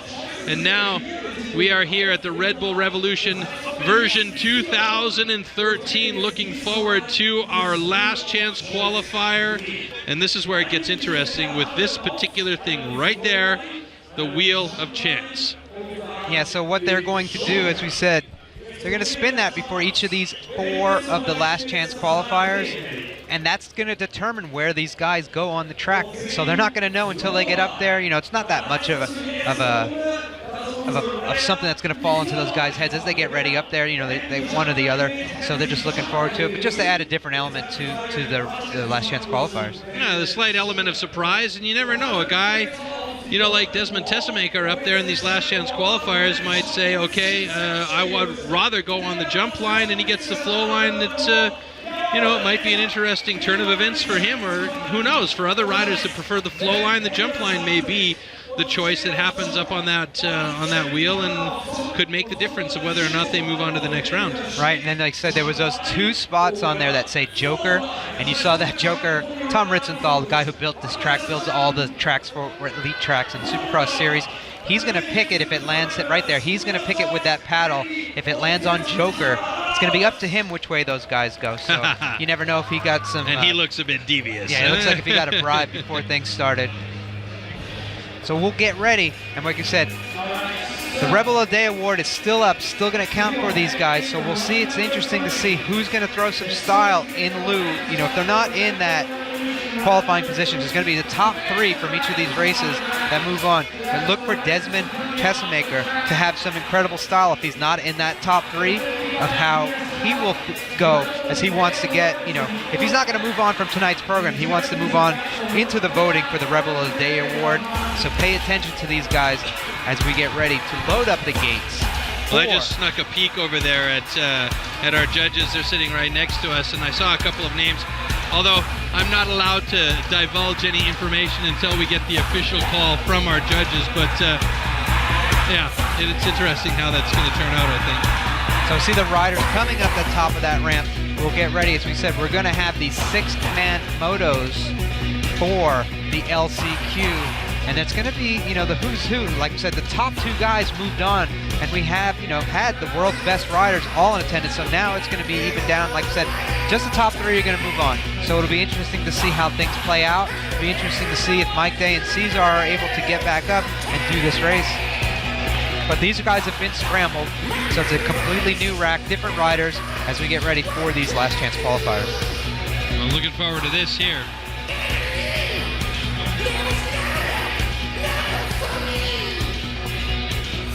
So as you were saying before, the mellow part's an interesting place.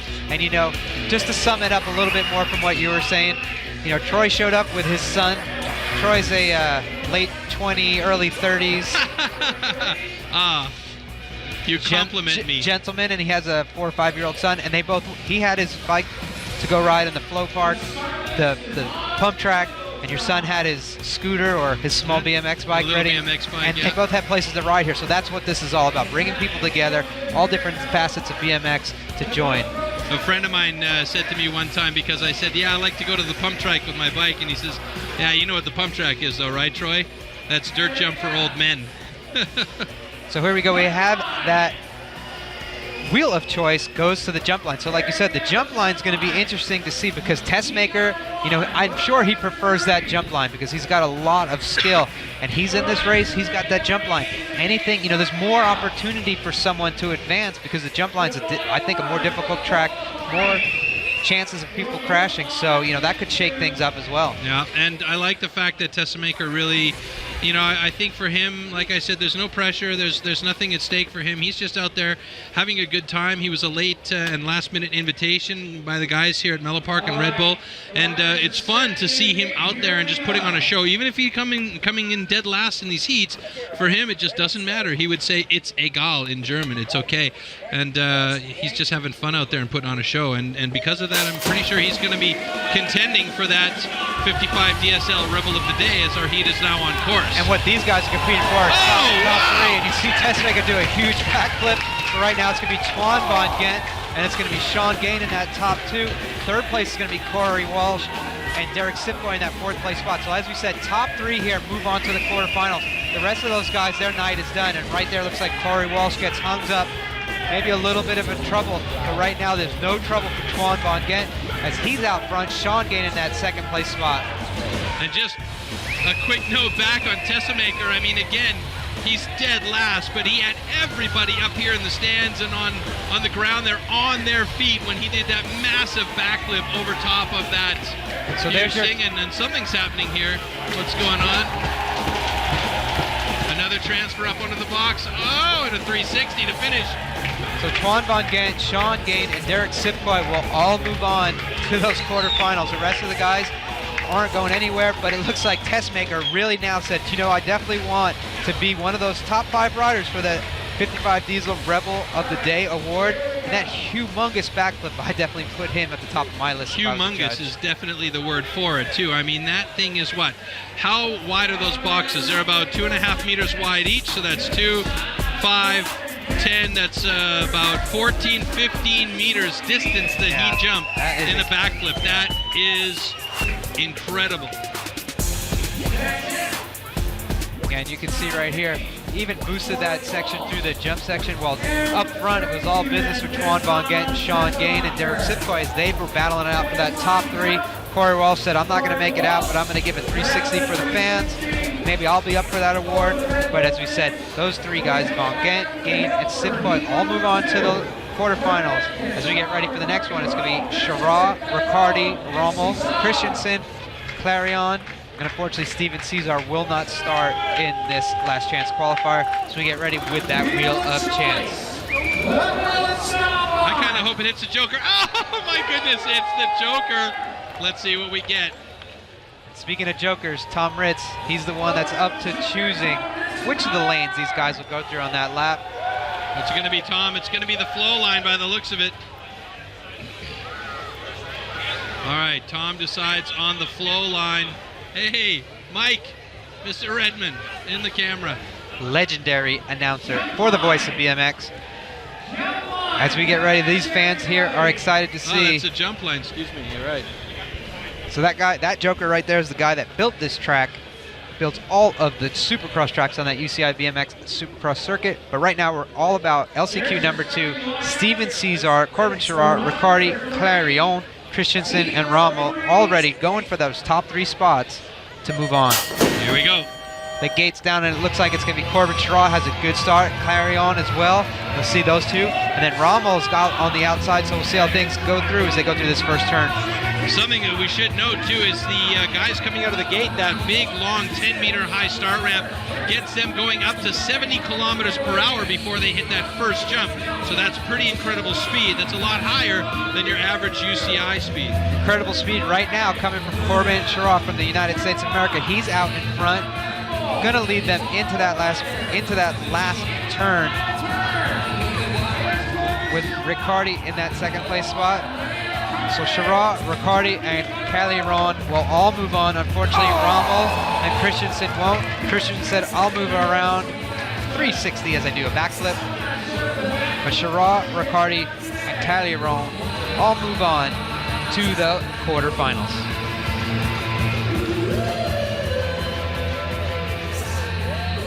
All right, 2 more heats to go in the last chance qualifier as we take a look back here at this start. So yeah, Corbin Chirac was spot on with that first straightaway. Perfect backside, as you can see right here. Gives him a little bit of boost. He scrubs a little bit of speed right here on this roller. That's been giving those guys some problems, but obviously not Corbin Chirac, as he was out front, battling it out with Riccardi and Clarion. And then you see Christensen say, okay, well, here you go. Throw my name in for that Rebel of the Day award. Yeah, I think so far we've got like a half dozen, or actually more than perhaps a dozen guys who have their names in that possible list for that 55 DSL Rebel of the Day award. Next heat, and here goes the spin on the wheel of choice.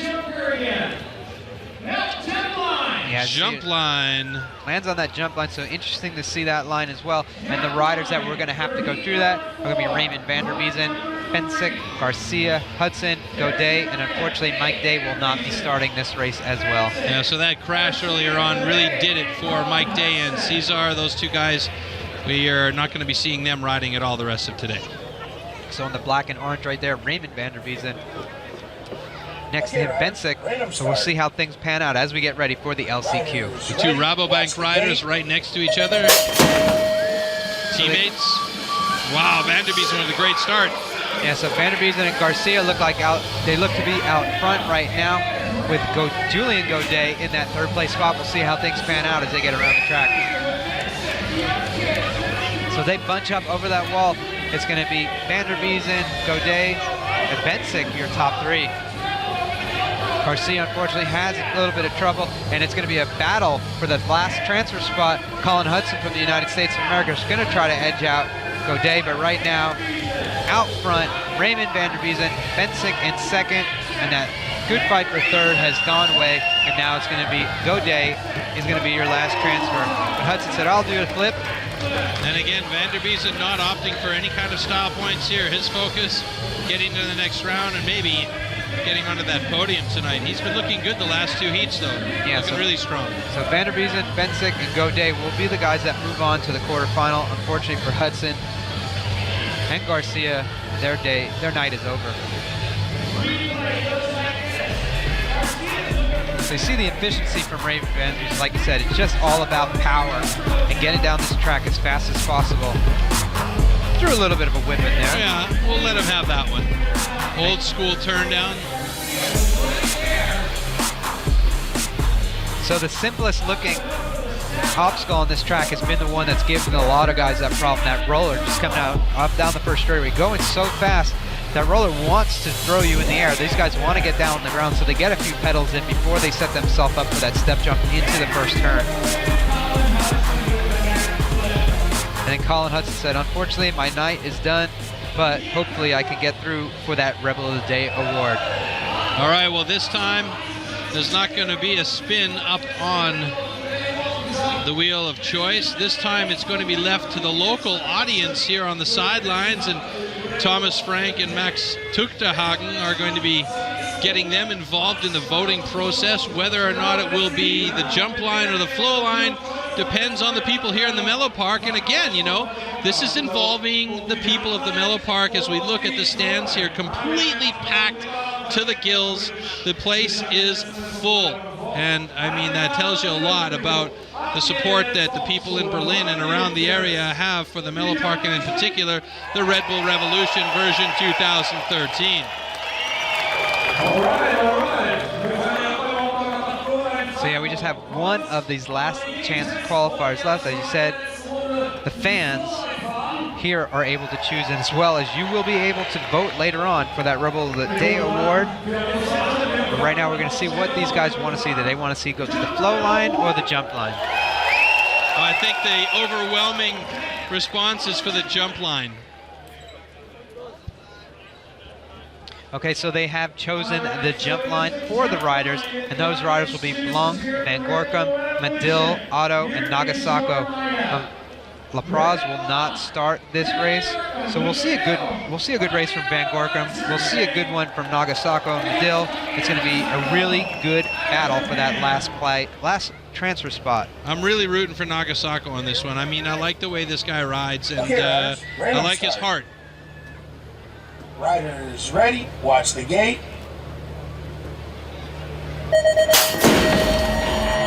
So the gate's down, and it's going to be on that inside. Looks like a good start from Van Gorkum. He has the lead. Medill's in that fourth place spot, so he's going to be battling it out for the last transfer.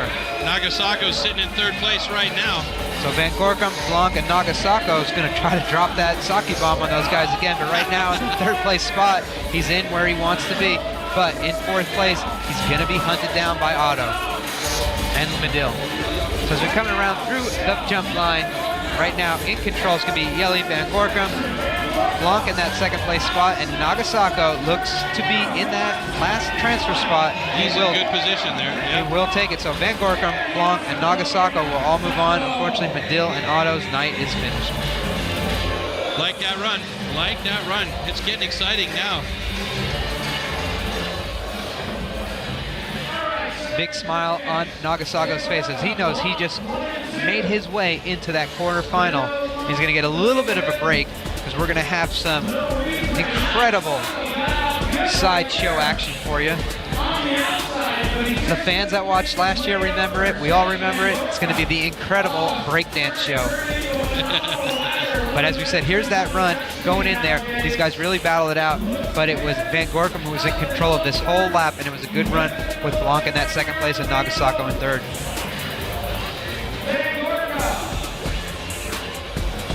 So you see all those turns are actually pavers, and it's a pretty interesting aspect. We saw it on the Supercross circuit last year in Norway.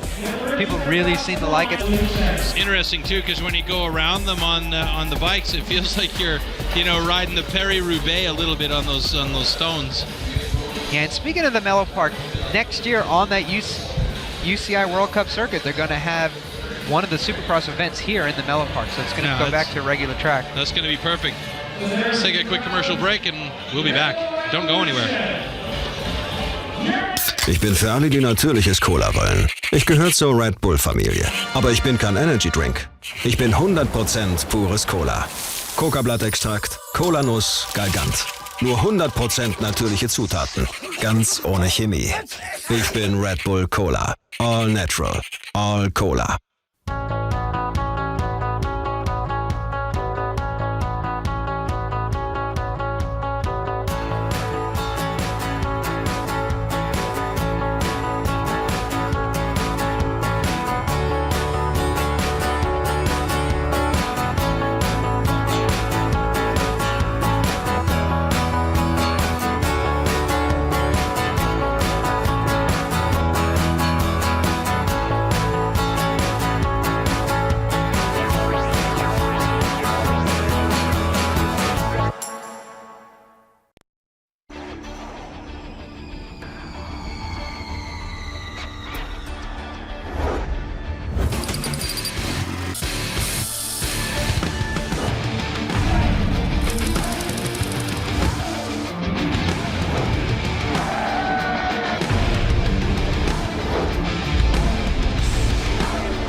I want the top.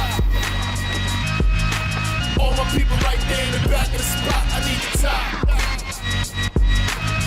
If you know me, you don't know me to stop. I need the top. All my people there in the back of the spot. I want the top. All my people right there in the back of the spot. I need the top. This is the biggest event, the biggest crowds, the biggest bike festival in the world.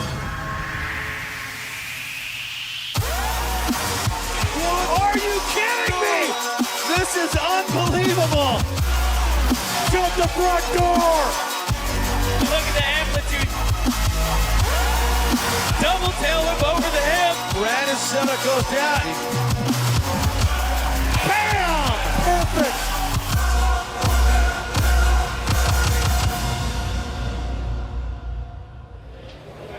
Well, you can never say that Red Bull isn't giving you top-end action around the world, and here we are in Berlin at the Mellow Park, and the action continues and continues to heat up. The Red Bull Revolution version 2013, a precursor to what's coming up in 2014 when the UCI is going to be bringing a Supercross event here, Pete.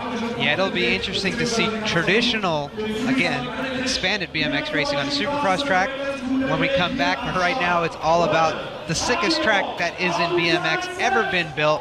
Just some incredible features, great racing, and ultra appreciative fans for a BMX event of its own kind. Well, and that's the thing too, you're not getting a lot of fans out here who are just walk-ins. Of course, that happens, but the people that come here are knowledgeable, they're fans, they ride themselves in one capacity or another here at the Mellow Park, whether it be on a skateboard, on inline skates, on a scooter, on a BMX during the racing, or in the freestyle side of things. The people that come here to watch this event are there, and they're there because they are passionate about their sport. And speaking of passion, coming out onto our main stage deck right now are the Flying Steps. We saw these guys last year. They put on an incredible show. And it's amazing to think that they have been together now for 20 years, pulling off some amazing, absolutely fantastic team maneuvers and individual b-boy style. The breakdance show that's coming at you right now from the Flying Steps, who were founded in 1993, Pete. 20 years of doing this. And I mean, that's where you can really say, I've taken my passion and I've created a job and a living out of it. Yeah, these guys, you know, it's completely different from the sport, but this is the entertainment aspect, and you know, we appreciate what these guys have to offer. Growing up in New York in the 80s, I got to see the emergence of breakdance, and to see where it's gone today. Synchronized, ballet, Broadway style. Everything. I mean, they've done a ton of stuff. They've won the Battle of the Year competition. They've won the Red Bull Beat Battle competition. It consists, I mean, their crew consists of over 20 international members who have been producing successful shows in cooperation with Red Bull for ages now.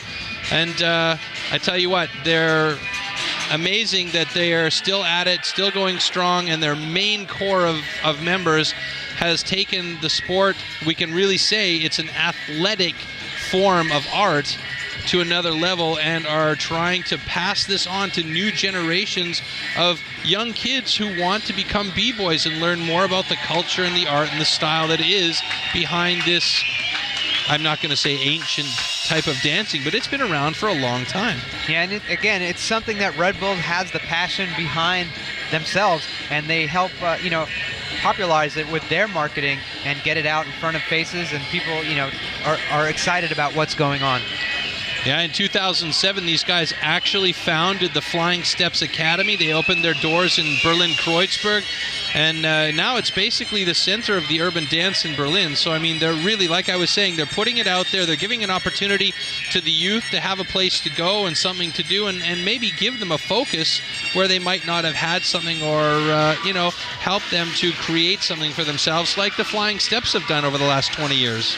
Yeah, you know, they approached me before, said, hey, we heard you were from New York, we want you to come out. I said, unfortunately, I wasn't able to do it tonight, but, you know, we talked about it earlier. I could do the sprinkler, the worm, and I can't remember all the rest of the names because I have so many moves down.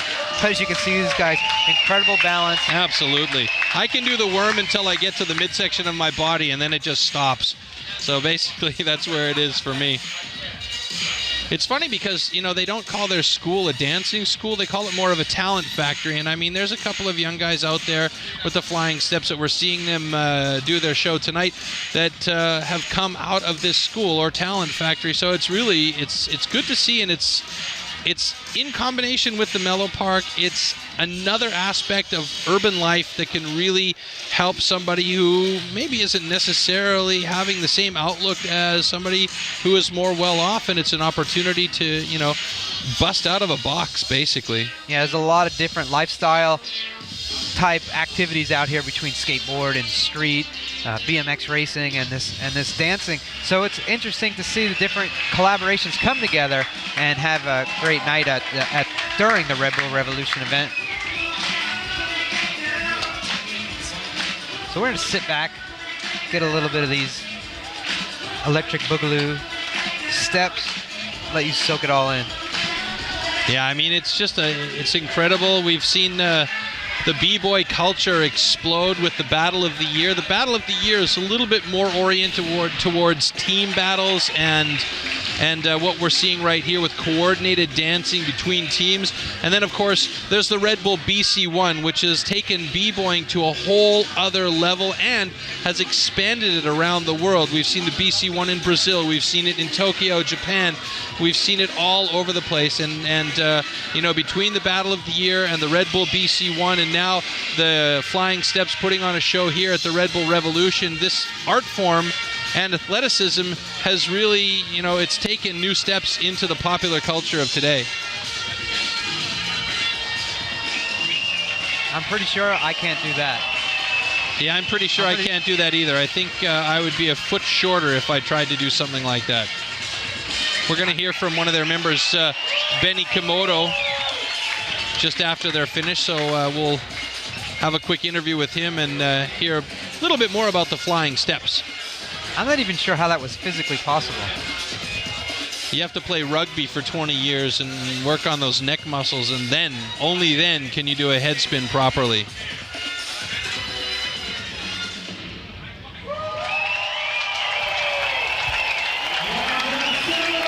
I'd say it's safe to say that the people here at Mellow Park in Berlin are impressed with the Flying Steps. I know that I definitely am.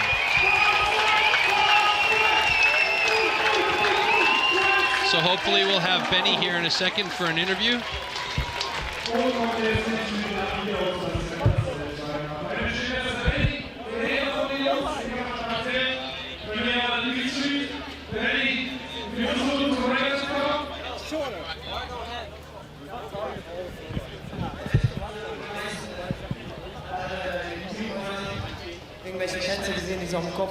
The question came from our host, Max. He said, you know, how did he come into the breakdance scene, the b-boy scene? I didn't really hear what Benny had to say, but I do know that Benny has been a long time one of the originating members of the Flying Steps. Ich habe gelesen, ihr habt 20-jähriges Jubiläum, habt euch also, wenn ich richtig rechne, 1993 euch gegründet. Wie lange bist du schon dabei eigentlich? So, the question is, it's 20-year anniversary now? 98, bist du schon, wie ist das so mit den Handgelenken? Also ich meine, and he's been there since 89, sind alle irgendwann kaputt. Wie ist das so für den Körper beim Breakdance? Quite a long time, running the originating members of the Flying Steps. Guter Mann, guter Mann. Jetzt bist du ja auch schon größer geworden. Wie ist es, wenn man ein kleiner People ist, sag ich mal, oder auch eine kleine B-Boy-Lady? Wie gibt's da irgendwas? Erzähl mir bitte. Also genau, wir haben auch eine Flying Steps Academy, eine Tanzschule. So as I explained earlier on, he just telling a little bit more about the Flying Steps Academy. It's there basically on offer for all the youth and the folks to come by and try it out. There's good trainers. Good opportunity for everybody to learn how to break dance. And, you know, it's something that's there now that wasn't there when I was younger, and we didn't have those chances, so we're offering those chances to the kids that are there now and who want to try this and give it a shot. Wer ein bisschen Ahnung hat von Breakdance, hat vielleicht schon mal was von Flying Bach gehört. Ja? Ich hab's leider mir noch nie angeguckt, weil ich irgendwie keine Karte So bekommen anybody habe. who's heard a little bit about Ihr wart damit auf World Tournament. Flying Steps knows a little bit about Thema the Flying Bach was ist das? tournament. Bach ist, glaube ich, ein Klassikkomponist, wenn ich richtig aufgepasst And that's habe. classic Genau, music das ist, combined with das ist eine Show, B-Boy heißt Red and Bull Flying breakdance. Bach. Das ist Yeah, it's a show called the Red Bull Flying Bach. It's classic music mixed with hip-hop and classic dance and urban dance styles all mixed together. Und ja, da waren wir jetzt die letzten 3 Jahre auf Welttour. Yeah, we've been on the last 3 years on a world tour. Das muss man gesehen haben einfach. And you've got to see it to believe it, basically. Letzte Frage, Flying Bach, ihr seid ja zurück von der World Tourney. Gibt es irgendwas Neues, was jetzt ansteht? Gibt es ein neues Projekt? So is there something new projects coming up? An einem neuen Projekt. Yeah, we're working on a new project right now, but it's super top secret, and we're working together with Red Bull and Flying Steps together. A new concept, a completely new concept. In 3 months, probably we're going to have the premiere. So, and I think it's going to be a big show, an excellent show, and we'll know in 3 months' time, so make sure you tune in and check it out.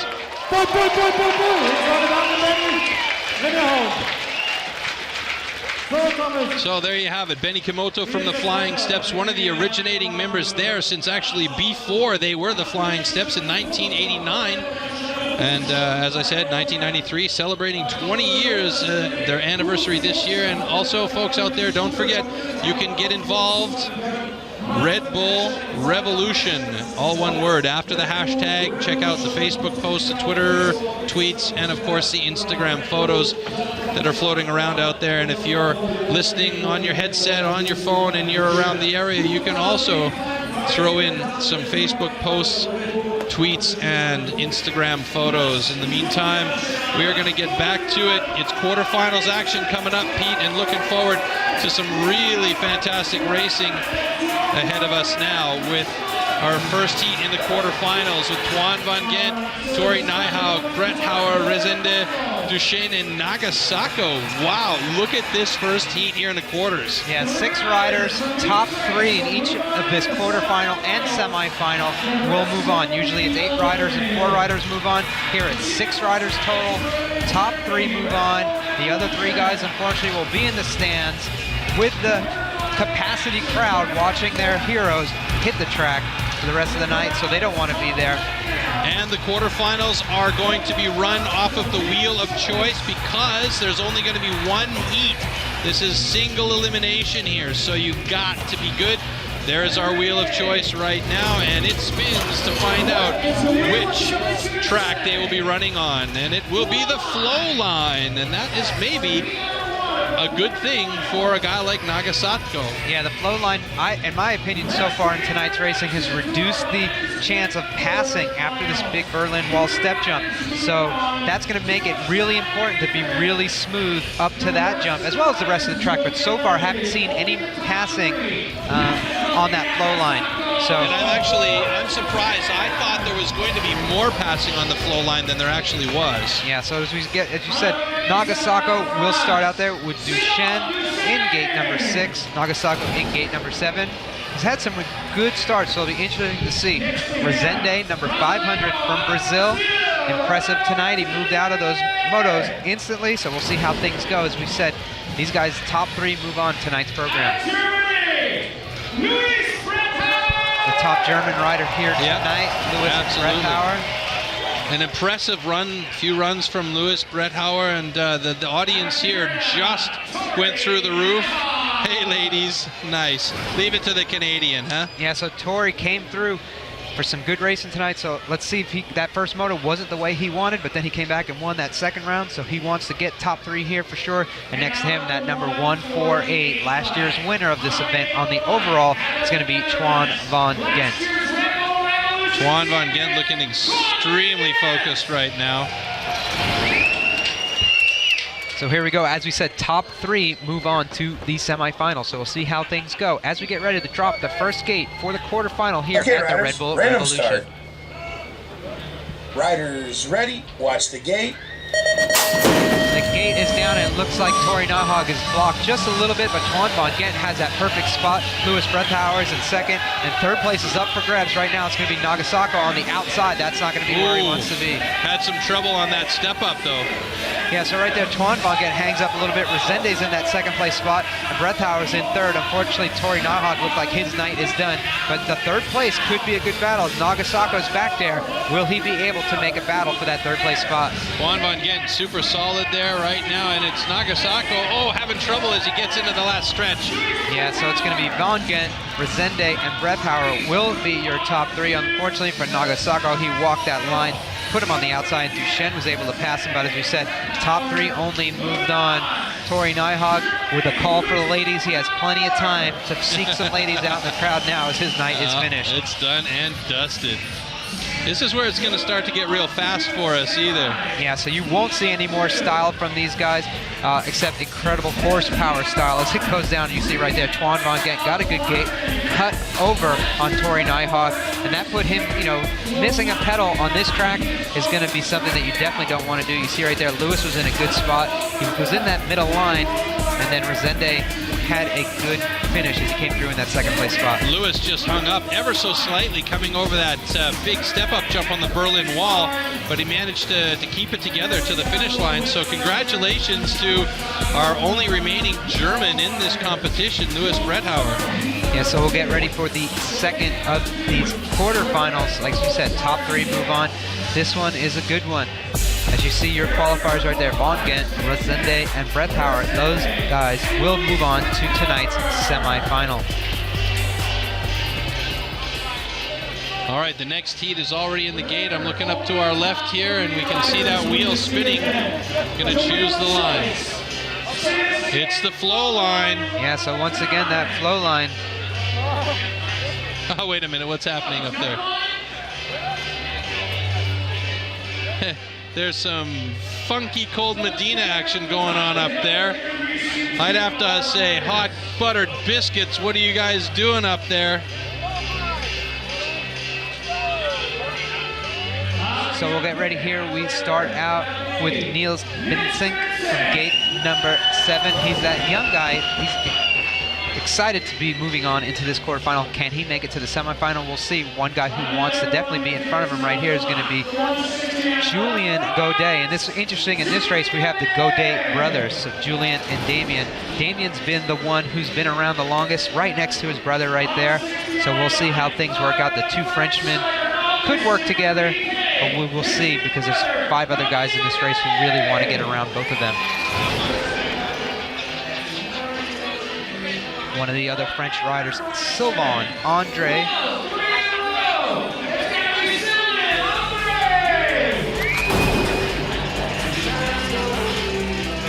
Next to him, this is a French toast moto. That's going to be Vincent Pelliouard, the male model of BMX racing, the newly crowned French national champion. And if 5 French guys wasn't, 4 wasn't enough, we have 5 with Joris Gaudet in gate number 2. So I'm going to say at least 2 French guys are going to move on out of this race. It's fairly safe to say that, I think, yeah. So here we go. For the second of the quarterfinals, top 3 move on to the semifinal for here tonight. Start. Riders ready, watch the gate. Gaudet has an explosive start as he has all right now. Right now in tow with him, that's going to be Pelliouard in that second place spot. Nice jump though. Wow. Pelliouard moves out into the front, so it's going to be interesting to see. Gaudet's in that second place spot, and then Sylvain Andre's in third, but the Gaudet brothers are going to battle for that third place spot. Right now, it's going to be good to see what happens as they go through the line. That third place battle is going to hot up really fast. Look at them, they're elbow to elbow as they come in towards the rhythm section here. Yeah, Damien Gaudet threw a good little elbow in there to Sylvain Andre and got around him, and right there it's going to be top 3, France all the way, Pelliouard, Gaudet, and Gaudet. And the bar humper comes out of the bag again. Ay, ay, ay. So Vincent Pelliouard, Joris Gaudet, and Damien Gaudet all move on into that semifinal.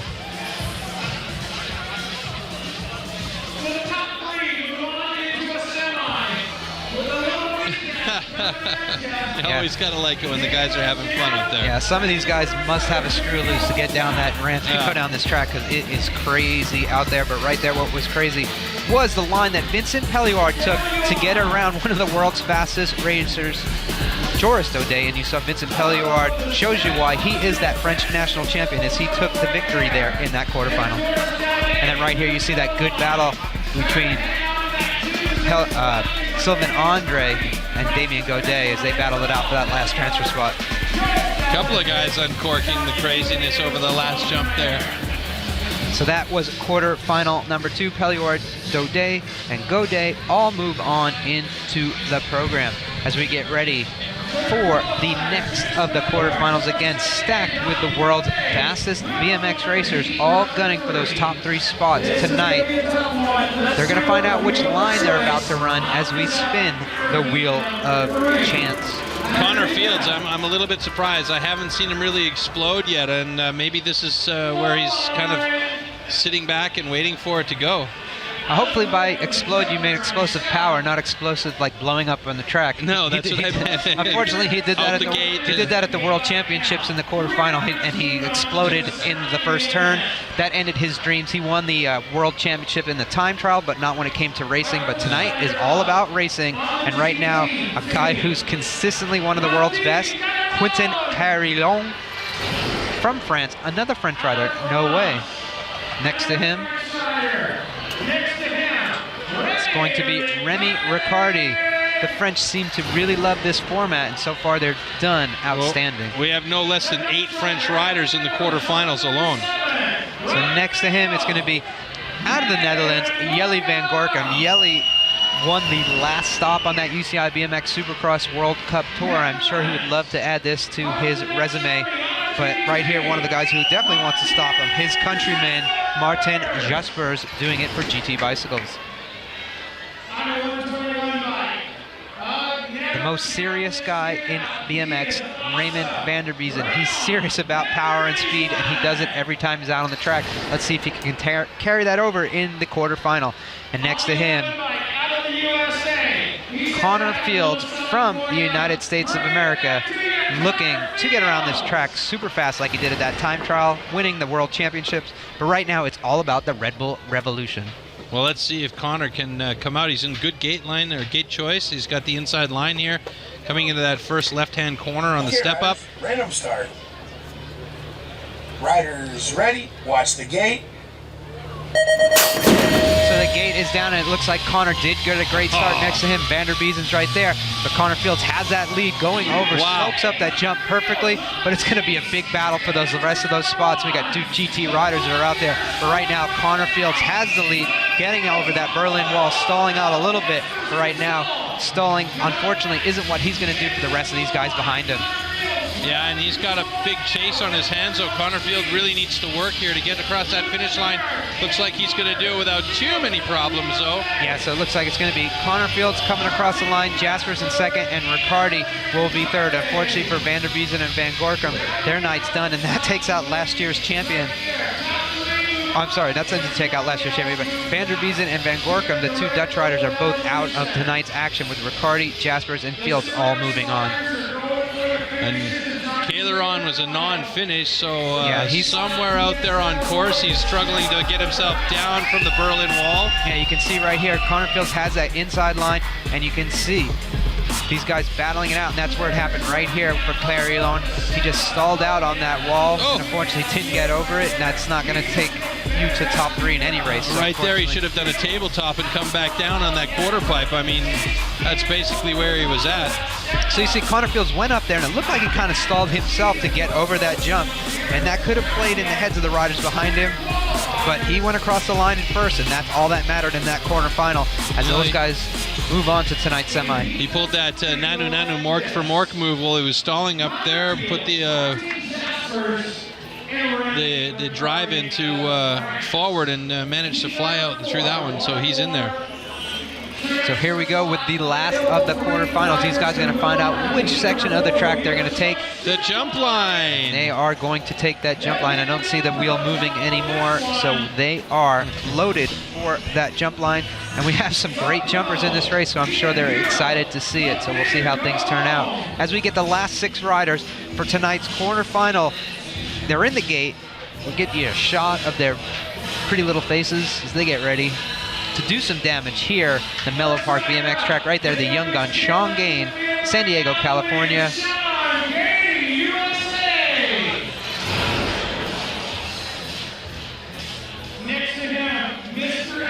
Derek Sipkoy, doing it for his own bike company. Out there You on gotta there, like that. earning his own marketing dollars tonight in gate number 6. Next to him, Blanc from Switzerland. Gate number 5. Carlos Ramirez, another young guy that's out here. Like I said, he was a past junior world champion. Now he's up here with the big guys as he's looking to make his way into that semifinal. And the guy you saw doing that incredible transfer at the finish line, Barry Nobles from the United States of America, is in gate 3. And the last guy who's been first a lot tonight so far, and a lot of people have picked him to win this event overall. Second last year, it's going to be Corbin Sherrod from the US of A. Well, he's focused as well, although looking a little bit goofy in the gate at the moment. He's got that relaxed, focused look. As we get ready, these guys are loaded in the gate for the quarterfinal. Last of the 4 quarterfinals. Top 3 move on to the semifinal. Here we go with the gate call. Riders ready, watch the gate. Corbin Sherrod, Barry Nobles battling it down the hill, but Corbin Sherrod is going to be the one that edges everybody out. In that second place spot, it's going to be Ramirez. It's interesting to see, and it's going to be a good battle in that third. Nobles was there, now he's going to be battling with Sean Gain, so we'll see how these guys get around as they go through the jump line. Corbin Sherrod trying to keep it on the ground and flowing, and he's doing really well at that through the jump line. There's a really good battle for that last transfer spot between Barry Nobles and Sean Gain. Right now, Barry Nobles has a little bit of a commanding lead, but Sean Gain is a great finisher. So we'll see how things go. But right now, the greatest finish out there is going to be put in by Corbin Sherrod as he's going to take it from the start to finish out in that first place finish. Sherrod, Ramirez, and Nobles will be your guys that move on to tonight's semifinal. Well, there you go. Done and dusted. Our 4 quarterfinal heats are complete. And that means we'll be moving on to the semifinals very soon here.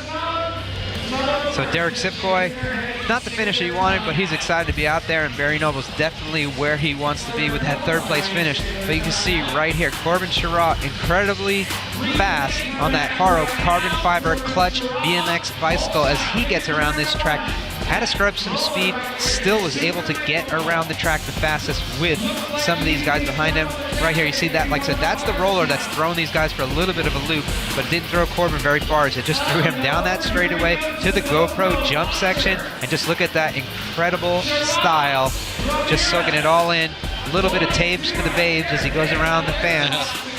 And Barry Nobles, like I said, had a good race there with Sean Gain, but ultimately came out with that 3rd place and last qualifying spot for the semifinal. I'm actually surprised with the speed that Sherrod had, that he didn't take that roller and jump up onto the step up. Okay, it's not realistic, but you know, well, it's a pretty big gap. Some of those guys did do that. They jumped from the roller to the face of the jump, so yeah, they couldn't get up it, but in practice they figured, yeah, that's not going to be the way that I want to go.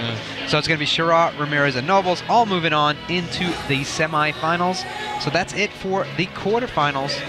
And as we said, now we're going to get to the Rebel of the Day award and let you know the judges' choices for the top 5 guys, where you're going to be able to go online to vote and pick who you feel was that Rebel of the Day and give them that €2,500 prize money from Diesel 55. So the 55 Diesel or DSL Rebel of the Day award coming up here. We'll give you more information on that in a second. In the meantime, we're going to take another quick break and then we'll be back with it. Ich bin für alle, die natürliches Cola wollen. Ich gehöre zur Red Bull-Familie. Aber ich bin kein Energy Drink. Ich bin 100% pures Cola. Coca-Blattextrakt, Cola-Nuss, Galgant. Nur 100% natürliche Zutaten. Ganz ohne Chemie. Ich bin Red Bull Cola. All natural. All Cola.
All my people right there in the back of the spot, I need the top.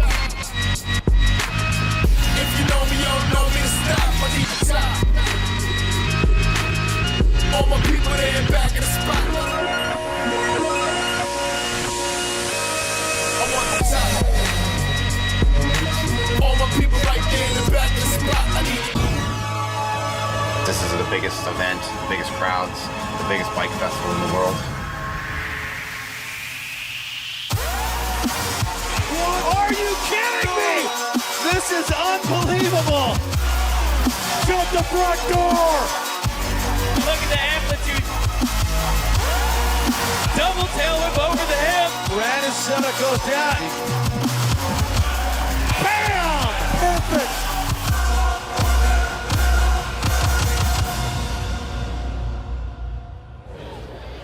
All right, welcome back to the Red Bull Revolution here in Berlin's Mellow Park. We've seen some pretty fantastic racing coming up to this point, and now we're going to have another special treat, taking a page out of a different BMX background altogether. We have a couple of former world champions going to come up onto our main stage where Max and Thomas are taking care of the introductions for our local audience here. And now we're going to see a little bit of premier flatland action with Matthias Dandois, a former world champion from 2012, and Vicky Gomez, who is basically the equivalent of the Michael Jordan of BMX flatland. He has dominated the scene for over 12 years and calls 3 out of 4 Red Bull Circle of Balance titles his own. And that tells you everything you need to know about these two athletes that are going to come up on the stage here in a second and give you a show of fantastic bike control and skill.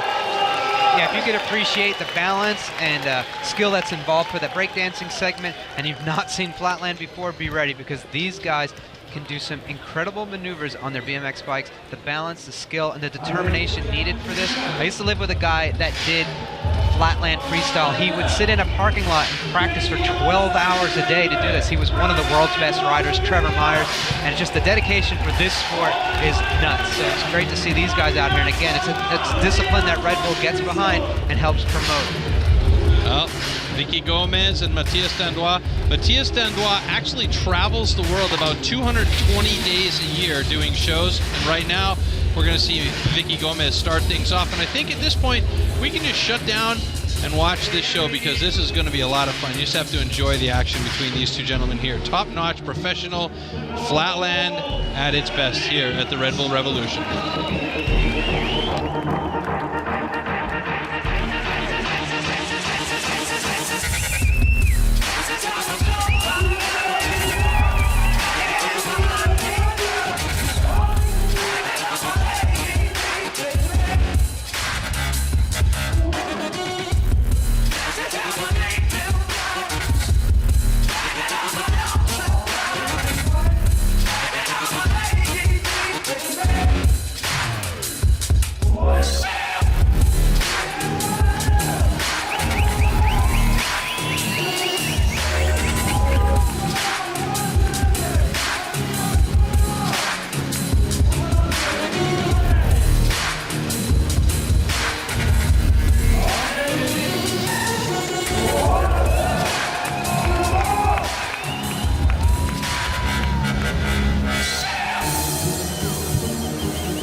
We rapped on the stoop, who knew it would come this far?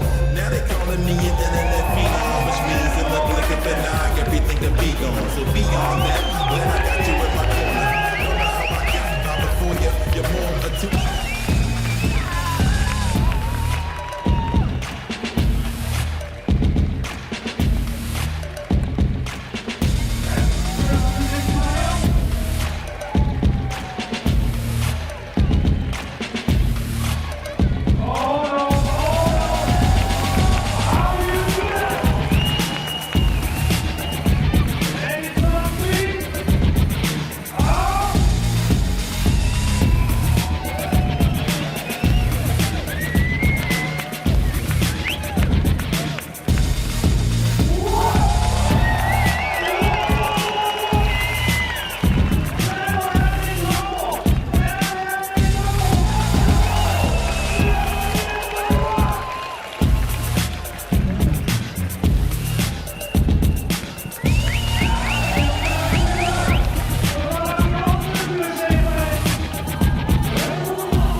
Vicky sehen.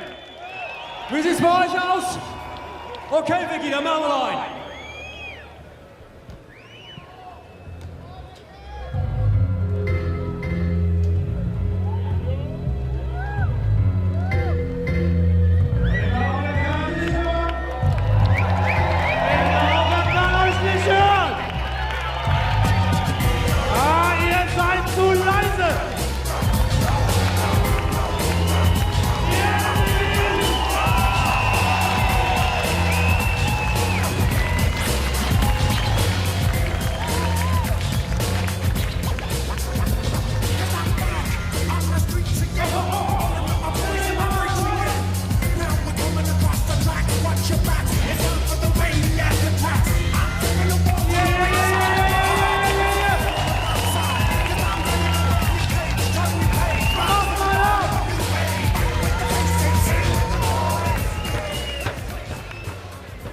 Okay, Leute, hat's euch gefallen? Okay. Die Jungs haben noch einen drauf. Ja? Die können nämlich auch Tricks synchron machen. Das haben sie sich von den Synchronschwimmerinnen abgeschaut. Habt ihr Bock, das zu sehen? Also die Nordtribüne ist richtig fett. Was ist mit der Tribüne da links? Wollt ihr die beiden noch mal synchron sehen? Ihr seid ja auch ein paar weniger. Was ist mit der Osttribüne? Hey! Lauter, ich kann euch nicht hören! Ja. Also, alle nochmal zusammen jetzt für die beiden. Vicky Gomez und Matthias Duandor, Synchronized BMX.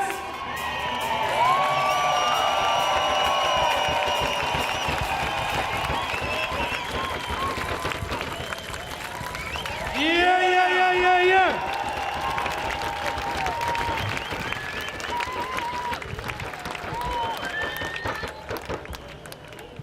Leute, ja, nochmal dicken Applaus, ihr habt ihn verdient. Auf jeden Fall.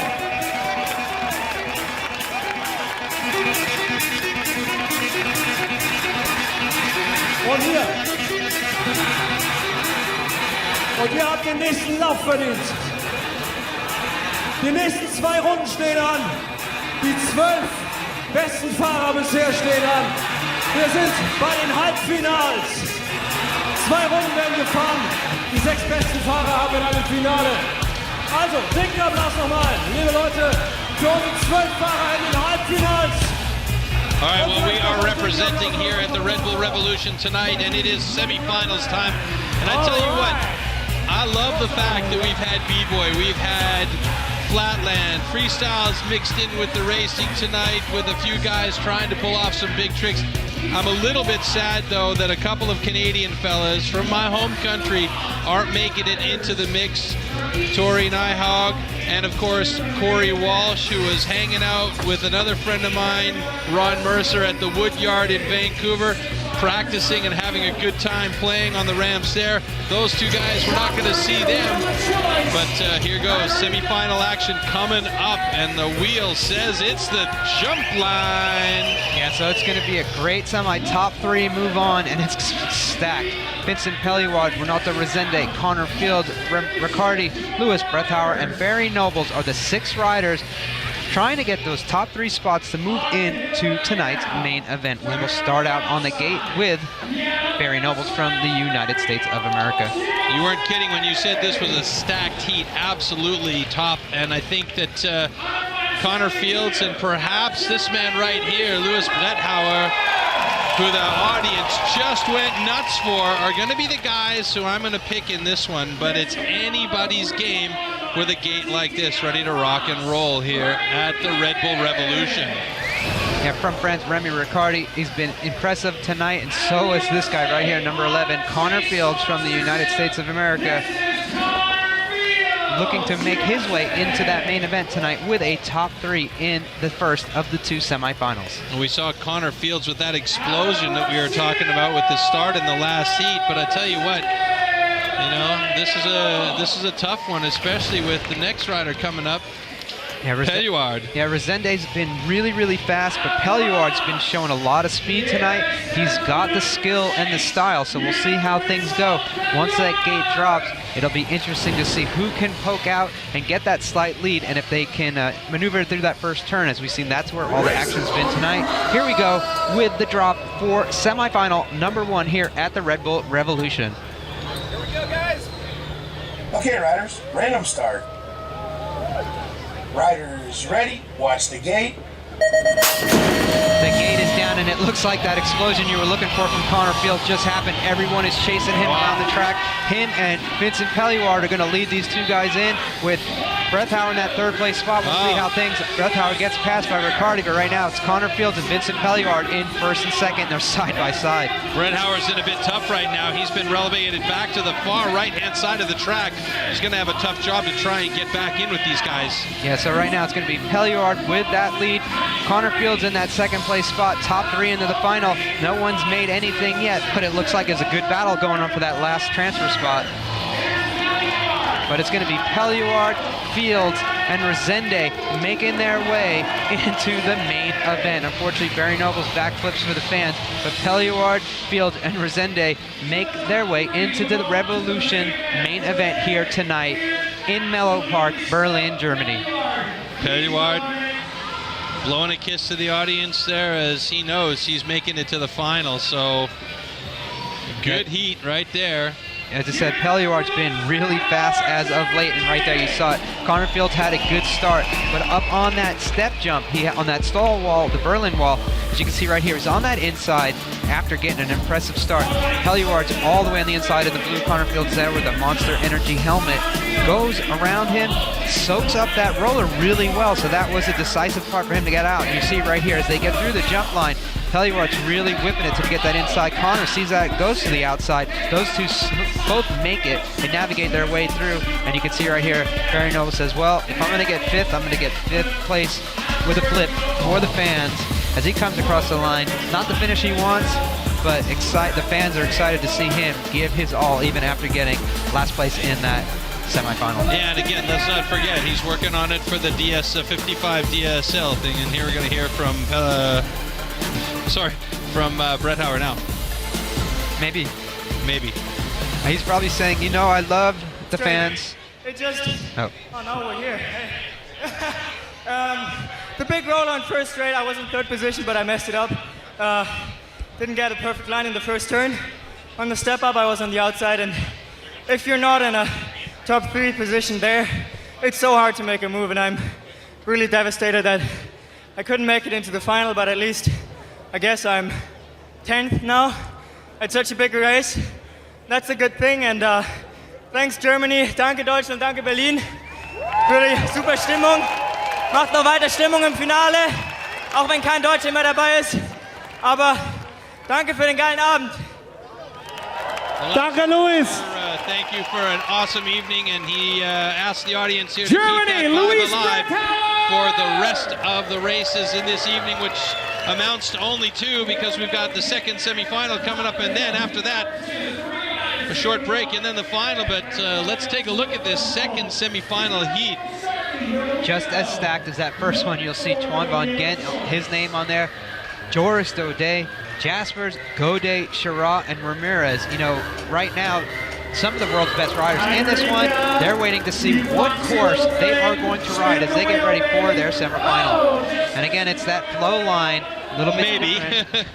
Looks like nobody's changing anything here, so it's going to be the flow line, which means Van Gent might have a distinct advantage. He's got a solid start, and the flow line's been good for him tonight. Yeah, he's right next to Daudet on the gate, so those two guys are going to battle it out all the way down. And you got some young guy like Ramirez out here. He's starting from the outside, but he's had some great starts tonight. He could make his way over.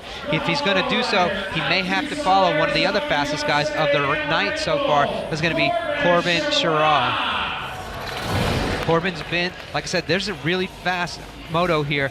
Godet, Damien Godet, the older of the brothers, was the one to make his way through to tonight's semifinal. An impressive run from him, and we'll see if any of these French riders can make their way in to meet up with Vincent Pelluard. So far, there's only one French rider in, but we will see. Jaspers, He's loaded in gate number 4. And he said the heavy hitters. Joris Dode doing it for GT Bicycles and Red Bull. Loaded in the gate from the inside. Hopefully continue on his path that he's had. A great ride so far tonight. But they're going to be chasing this guy from the inside. Twan Van Gent, last year's winner, needs to make it in that main event if he wants to defend his title. But right now he's just focused on top 3 in this semifinal, trying to make his way into the Revolution. One race at a time. That's all you got to focus on. One race at a time. And this heat that's blocked up right now is ready to drop. Okay, riders, random start. Riders ready, watch the gate. So the gate is down, and Dode gets a great start, but so does Twan Van Gent and Corbin Sherratt. So those top 3 right now. Sherratt's in the back of the pack. That's not where he wants to be, but I'd see some bumping and grinding go down. It looks like Jaspers went down, so it looks like it's going to be Van Gent and Dode, and Ramirez in that 3rd place spot. Is he going to be able to hold off Sherratt as they get around this track? So it's going to be Joris Dode out with the lead. Twan Van Gent, that 3rd and 4th place spot is going to be a good battle. As we said, we went through the flow line. It might have not been where Sherratt wanted to be, and it looks like his night is going to end. It's going to be Dode, Van Gent, and Ramirez, as those are the top 3 moving on. Unfortunately, Sherratt, 4th place is not where he wanted to be because his night is complete. Good sprint to the finish for Ramirez there as he really pushed the pedal to the metal to try and get ahead of Sherratt. A little bit surprised that Corbin Sherratt didn't really get the start that we thought he was going to get out the gate. Yeah, he was on that outside, and you know, he's had great starts all night. You can see right here, he came out, Dode, even he got over on Dode, so he had a kind of a clear path for right there. He sucked up a little bit too much on that big jump, lost some of his momentum right here. He had it in his hand because now he was in control. Ramirez even cased that, but he cased that jump ever so slightly, and like we said, when the guys go to that flow line, there was not a lot of opportunity to pass because it was such a fast line, not as challenging as that jump line, and that's something that I'm sure that Sherratt would have rather seen because he's incredibly smooth on those big jumps. But unfortunately for tonight, 4th place is where he's going to finish up, and normally in that semifinal, 4th is what you need, but tonight with only top 3 moving on, he won't make the main event. And there was quite the garage sale out on course. Our first aid staff are still out there making sure everything's all right. And Louis Bretthauer is now opting to dispense some love in the glove, so to say, throwing away his gloves to the audience here. They call them Handschuhe in German, gloves, otherwise shoes for the hands. And it's always bothered me why they don't throw them out as a pair, because one person gets one glove and another person gets another glove.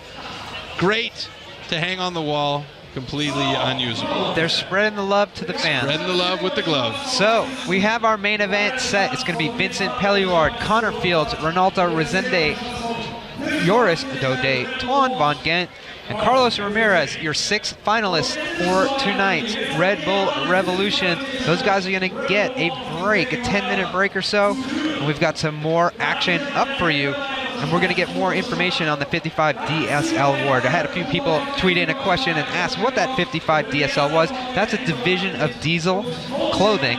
So that's their action sports, sporting brand of clothing. And they stepped up big time here supporting this event here at the Red Bull Revolution. And that's where you, the fans, are going to be able to go on and vote at redbull.de/vote in a few moments. After we get the top 5 riders, the judges are now tabulating who needs to be those top 5 guys for you to vote on, but everything else after that comes down to you all across the world to get the number 1 guy. He wins 2,500 euros. Yeah, and then we're going to take 10 of the voters. They're going to be randomly selected to win an article of clothing, a t-shirt from 55 DSL. So they will contact you from the voting process somehow. I'm not sure how. I think they send you back a tweet message and let you know how it all goes down. But basically what it boils down to is we have a very limited amount of time for the voting procedure.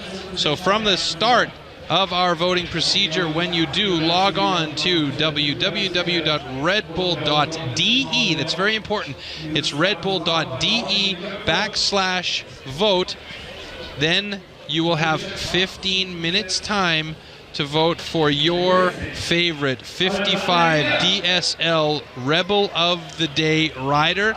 We will introduce you to our 5 riders shortly here. We're still seeing Lewis making his way off the course very slowly there. He's talking to every single fan along the way. What does that tell you about his character? He is one of those good guys. Yeah, he really wanted to be in the main event here for his home country, but unfortunately that didn't pan out for him. But he's out there, like you said, giving that back as much as he can to the fans here and just showing the BMX love.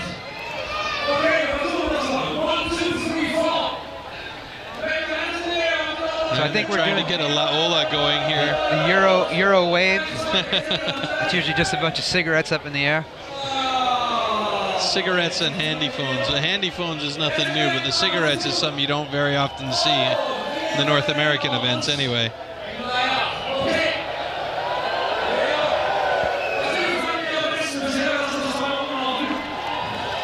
So as we said, we're going to have about a 10-minute break. Give the riders their breath because they want to put on one heck of a show for you for that main event. Speaking of breath, we're going to have a beatboxer come out in a few minutes. His name is, well, actually it's a beatbox duo called Unterwegs, which translated from German into English is on the way. And they're from Kassel, Hessen. And they're going to be coming out in a minute. Before that, though, here we go. So, ladies and gentlemen, here are the 5 nominees for the 55 DSL Rebel of the Day Award, and we knew this was going to happen. So yeah, their second participant in that voting pool is going to be Barry Nobles with that huge transfer. Desmond with that enormous backflip. You go here, you're going to have Corey Walsh, who did that 360 up into that roller section. Corey Walsh obviously taking those skills when he was practicing just the week before he came here at the Woodyard. Yeah, Chris Christensen doing a backflip over that finishing line area. And then we have those 2 backflippers as they came through that finishing area, but Christensen's going to be up for that award of the day. So, those are your 5 finalists. Vote right, now. You see where you can go to vote. redbull.de/vote. 5 riders, you get 1 vote for your favorite guy. As we said, the winner for that Rebel of the Day award from 55 DSL Diesel Clothing will get 2,500 euros, and he'll be very excited. We'll love to say thank you. Some of our voters out there as well will also receive a prize from 55 DSL. They'll contact you via the voting process. So it is now officially on the go. Log in www.redbull.de/vote and vote for your favorites 55 DSL Rebel of the Day rider. Starting now, you've got 15 minutes to vote, folks.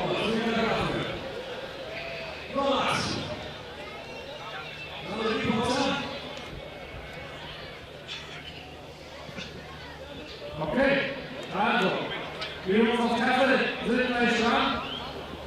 Die machen einen ganz dicken Track. Da haben sie gesagt, den machen sie nur für mich. All right, coming up, we've got the beatbox duo Unterwegs from Kassel in Hessen. And it's a duo consisting of Rocco, who does beatbox, beats, and rap, and Issei, who does rap and DJing.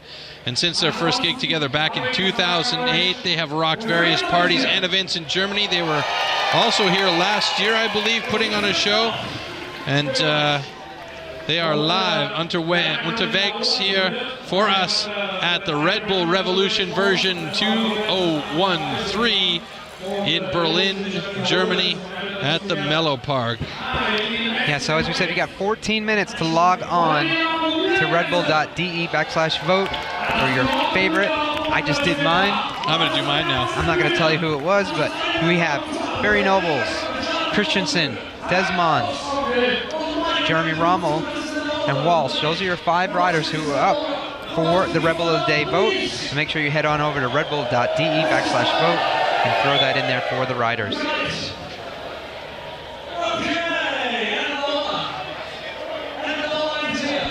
So the fans are still doing the wave. We're still waiting for Unterwegs, the beatbox duo, to come up on our stage here.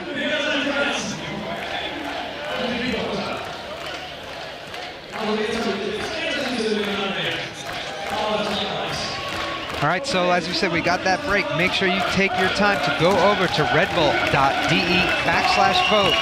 Vote for your favorite, one of those 5 riders for tonight's Rebel of the Day award. Those 5 riders up there looking to win 2,500 euros. All of it's going to come through the vote from the fans here. They're all able to log on to the Wi-Fi here, and as well as you at home, hopefully you're able to log on to redbull.de. Vote for your favorite rider and favorite move. Was it that ginormous backflip, the huge transfer, or the backflips, or the 360? So it's one of those 4 jumps. There was 2 riders that did backflips. One doing, Corey Walsh doing that 360 up into the rhythm section. You see right here, the biggest backflip I've probably ever seen by Desmond Tessmaker. Unbelievable. Huge down that first straightaway. The Dutch rider just exploded there, and then of course this transfer, which got us all off guard. Yeah, that was Barry Nobles. That was after getting 2nd place in that moto. Comes across the line and jumps on that transfer. Right here you see Corey Walsh 360ing up into that end of the jump section, into the flow section. That landing actually looked a little bit like a landing Ron Mercer used to pull off on a regular basis. Chris Christensen with his finishing line backflip, as well as Jeremy Rommel's finishing line tandem backflip with Chris Christensen, but Jeremy Rommel getting his way in there to earn your chance to get your vote tonight. So like I said, head over to redbull.de/vote. Top rider will win 2,500 euros, and we will select 10 voters to win a shirt from 55DSL Clothing. You just got to make sure you tag and check that I wish to participate in the chance to win a t-shirt, and then they'll keep you in contact via email. So still a few minutes left of voting, and we're just waiting on our beatbox guys. They're up on the main stage now. We're going to let them go for it and have some fun, and this is something I really like as well. Urban, and it's in the mix. Here we go.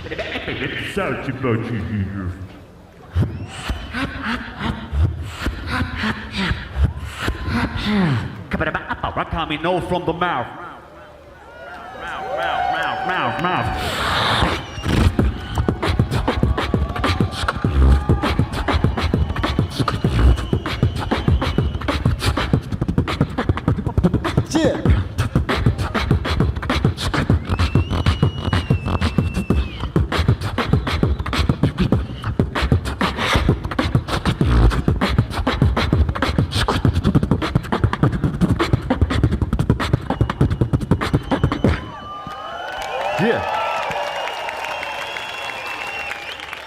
Euch geht's gut oder was? Sehr schön. Das hört sich gut an.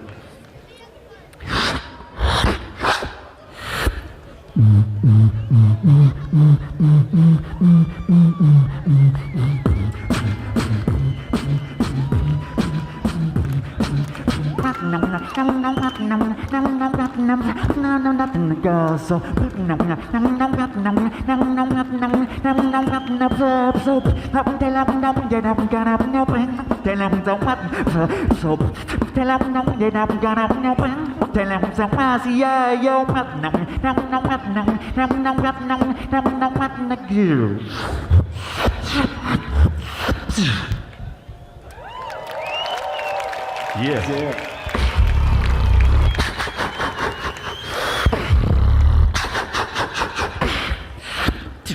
Take me to the trip I like to go someday. Den kennt ihr. Take me to New York, I love to see LA. I really want to come kick it with you. You be my American boy, American.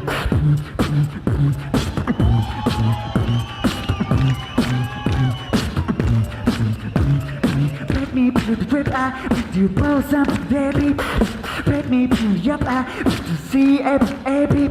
I really want to come kick it with you. You be my American boy. Yeah.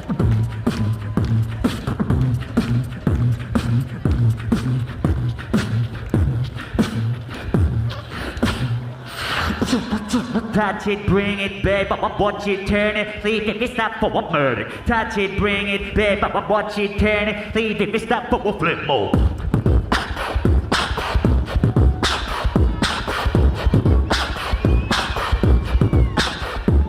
Touch it, bring it, babe, touch it, turn it, leave it, stop for automatic. Touch it, bring it, babe, touch it, turn it, leave it, stop for a flip mode. Yeah. Yeah. Darf ich noch mal fragen, geht's euch gut? Sehr schön. Yeah, weiter geht's. Und jetzt pass auf, den hat er sich schon die ganze Zeit gewünscht. Kennt ihr Gangster noch? Ja, der ein oder andere Head ist hier. Geil. Passt auf, ich hab Bock, eure Arme zu sehen bei dem Ding, okay? Alle die Arme hoch. Big L, rest in peace. Ja, da hinten, die kennen das.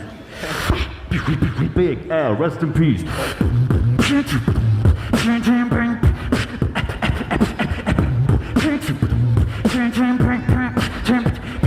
Full clip. She want a master dip. Gangster. One of the best. It lies like check the best up. Spin it around. Full clip. She want a master dip. Gangster. One of the best. It lies like check the best up. Spin it around. What? Macht mal Lärm. Yeah. Yeah. Hört sich gut an.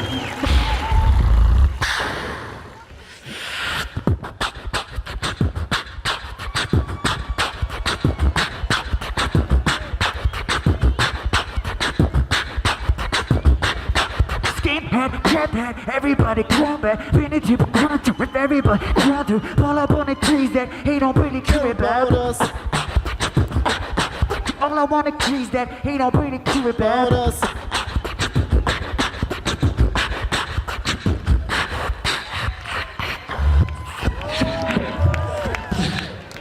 Yeah. Woo! Das ist gut an. So Leute, der steht nicht einfach nur so hier. Der kann zwar kein Beatbox, er könnte jetzt 5 Minuten lang die Hi-Hat durchziehen, will ich euch nicht antun, aber der kann geil rappen. Habt ihr Bock drauf oder was? Ja. Geil, das wird nicht. Pass auf.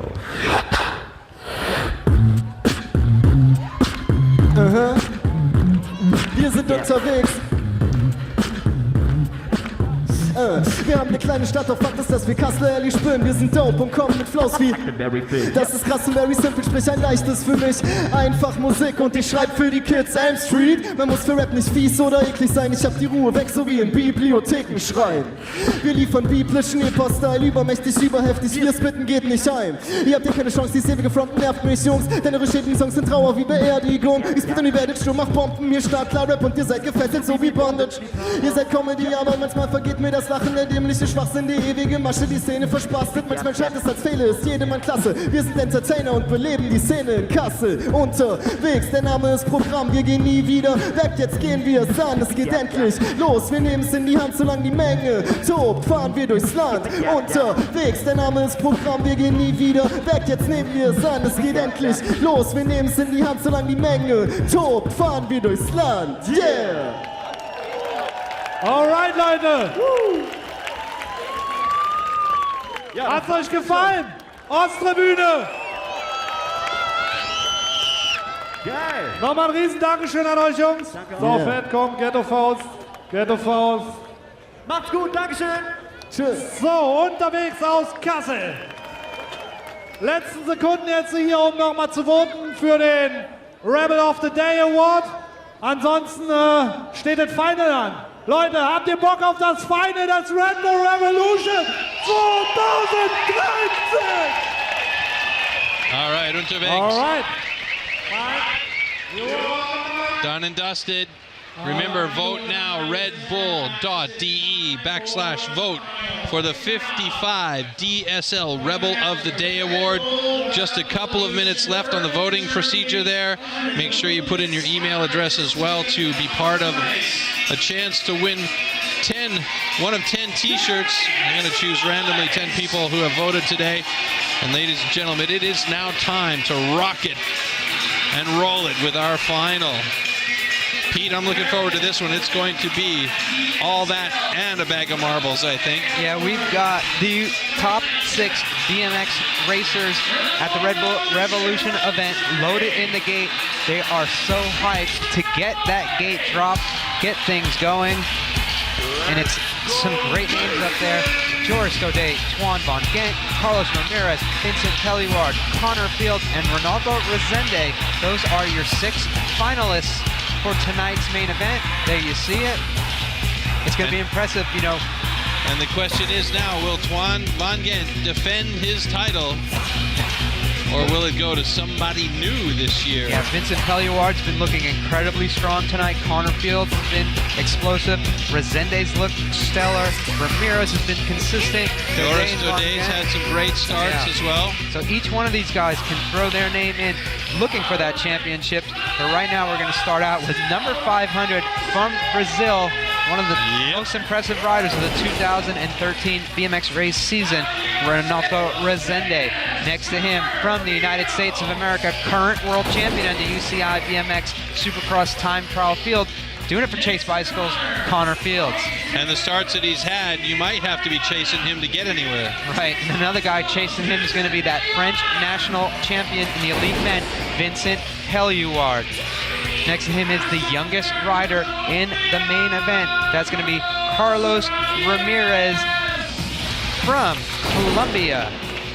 One of 3 riders. I'm going to throw in a self-promotion plug. One of 3 riders on the Chase BMX bike tonight. 3 of the 6 finalists. That's pretty impressive. Next to him, Twan Van Gent. With his funky finger. With his hand that looked like he had a pocket where his knuckle went the other day. Had it stitched, rode, the stitches popped out, and he's back up there. And right here, one of the fastest guys right now, past world champion in the UCI Elite Men, Joris Daudet from France, loaded up, doing it for Red Bull and GT Bicycles. Right now, he wants to do it for that Revolution Championship. We will see as the gate is loaded for the main event.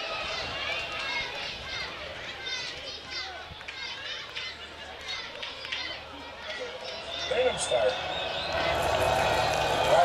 Ready? Watch the gate. The gate is down, and it looks like it is Connor Fields, your call, and Twan Van Gent. They are battling it down, but Connor Fields has the lead. He gets that first jump perfect, soaks up that roller fine, and a little bit of a crash right now is going to keep him out front if things go his way. But Connor Fields gets over that jump. Resende's in that second place spot, and it looks like it's going to be Pelliward in third. But right now, Connor Fields from the United States of America has that lead here at the Red Bull Revolution 2013. He's got his way through the jump line, and right now things are going his way. He's just got one more turn to go around. Resende from Brazil in that second place spot, but it's going to be Chase Bicycles from the United States of America doing a funky one-hander over the finish line. Connor Fields with the win over Renato Resende and Vincent Pelliward from France in that third place spot. What a fantastic finish for Connor Fields, and boy, I tell you, there was quite the garage sale on the course there, with 3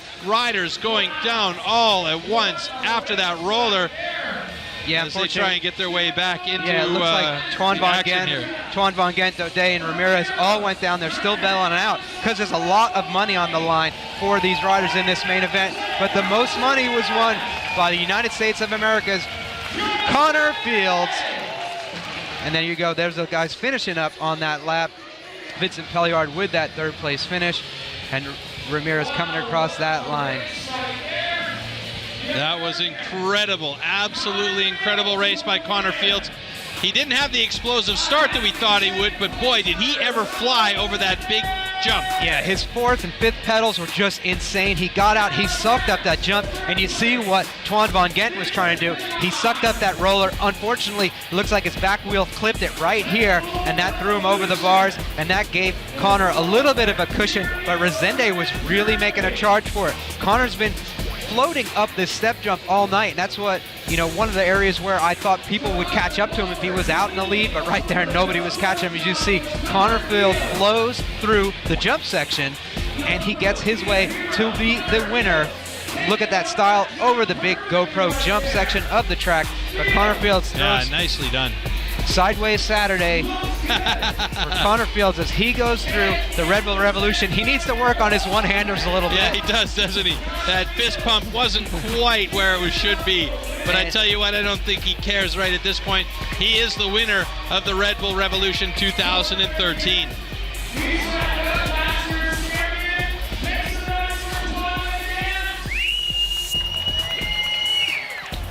So there you have it from the United States of America, doing it for the fans all across the world. It's going to be Connor Fields with the win tonight here. How you feel? I feel great. First place. So, make some noise for him. Connor, what?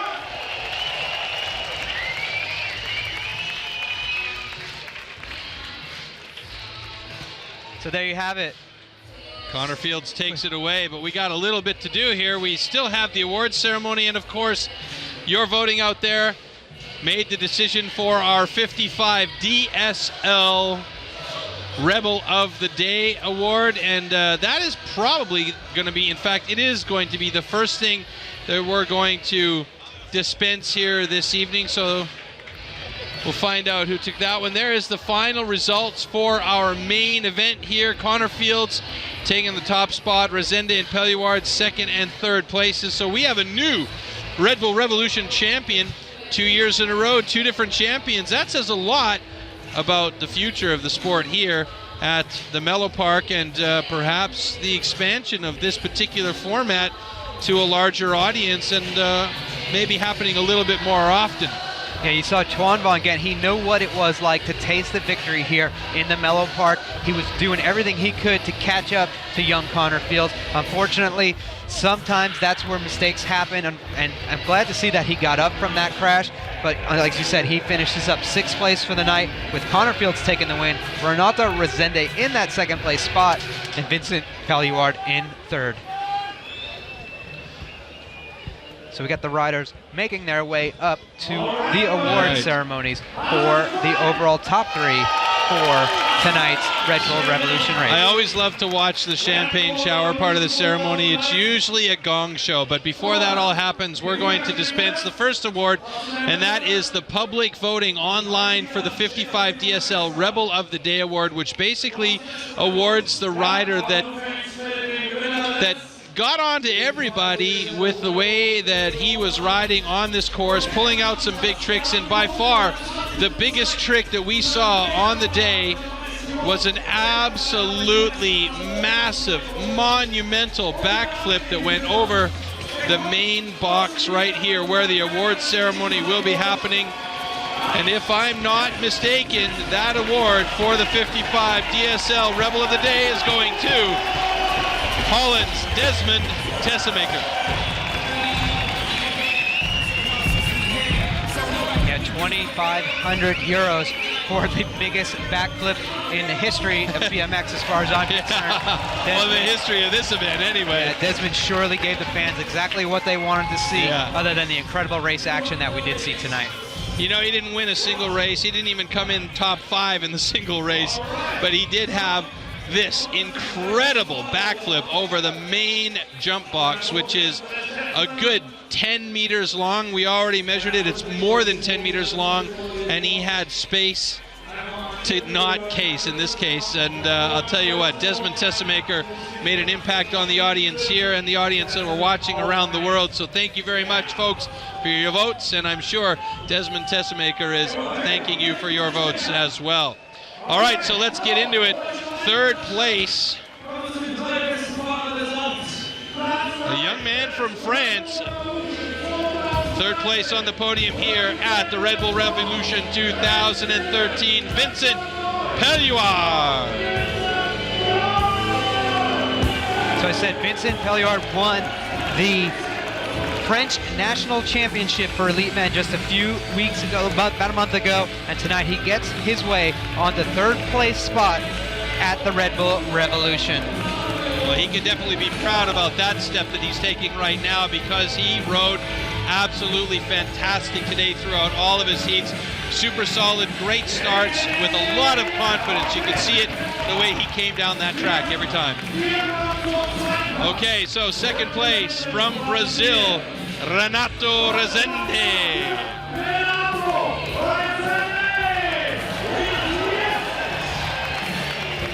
So Renato Rezende, you know, we sat down and interviewed him for the Supercross series. He's a great kid. He has a lot of support. He comes from a family that 100% supports him to go around the world to race BMX, and this has got to be a tremendous thank you to them. You know, second place at the Red Bull Revolution, living his dream. Fantastic outing, but your winner tonight, the man that everybody's going to be talking about until next year's Revolution, Connor Fields from the USA. Connor Fields has been destined for greatness. He's had a lot of impressive races, a lot of second place finishes on the World Cup circuit. He's won a few of the races as well. But tonight, I would say this is probably the biggest win of his young professional career, winning the Red Bull Revolution here at Mellow Park in Berlin, Germany. And he gets to keep that championship belt. That's pretty sick, that belt right there. You don't get those very often. I'll tell you what though, I looked at Connor Fields during the racing today and we knew he was strong. We knew he had good starts, but his last start was not the strongest start he had. Where he was strongest is what you mentioned earlier, those fourth and fifth pedal kicks as he came towards his first jump here, and then of course one of the weakest fist bumps to finish and win a race ever. But you know what, like I said, he doesn't care. He's got this one in the bag. Congratulations to Vincent Pelluard, Renato Rezende, and our #1 contender here tonight at the Red Bull Revolution 2013 at the Mellow Park in Berlin, Connor Fields. Well done, boys. So it should be interesting to see some newcomers to the podium here with the champagne ceremony. As I said, Connor's been up there before. I love this gong show. Connor's the kind of guy that he's not wasting a drop of it. He's just going to stick that bottle right above his face and drink as much of that champagne as he can. And we'll see. The corks are popped and we've got the spray going, so it's all good in the hood here. So there we have it, tonight's podium presentation with the top 3 from the Red Bull Revolution, with Connor Fields from the United States of America taking the victory, the lion's share of cash, and just the great satisfaction to know he was the fastest guy tonight out here in Berlin, Germany at the Mellow Park on the biggest and baddest BMX track ever built. Biggest and baddest is a good way to describe this track. Hopefully we'll see this format continue to be used on a more regular basis. There you have it, your podium, ladies and gentlemen. Vincent Pelluard, Renato Rezende, and Connor Fields, 3, 2, and 1 respectively.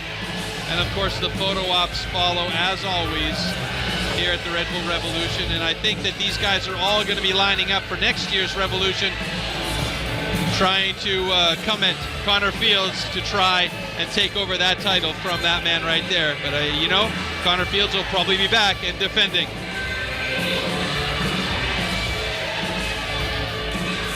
All right, well, we want to say thanks a lot for joining us here live for the Red Bull Revolution 2013 from the Mellow Park in Berlin. I'm Troy Mannering, and we hope you enjoyed the show. Pete Delewski, thanks a lot for being here to keep me online and in line. Thanks so much. Thanks, fans, for tuning in to watch the greatest BMX race of all time, Red Bull Revolution. We're excited. We will see you again next year, and thanks for tuning in. Take care, everyone. Be good. Keep the rubber side down. Ciao.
Ich bin für alle, die natürliches Cola wollen. Ich gehöre zur Red Bull.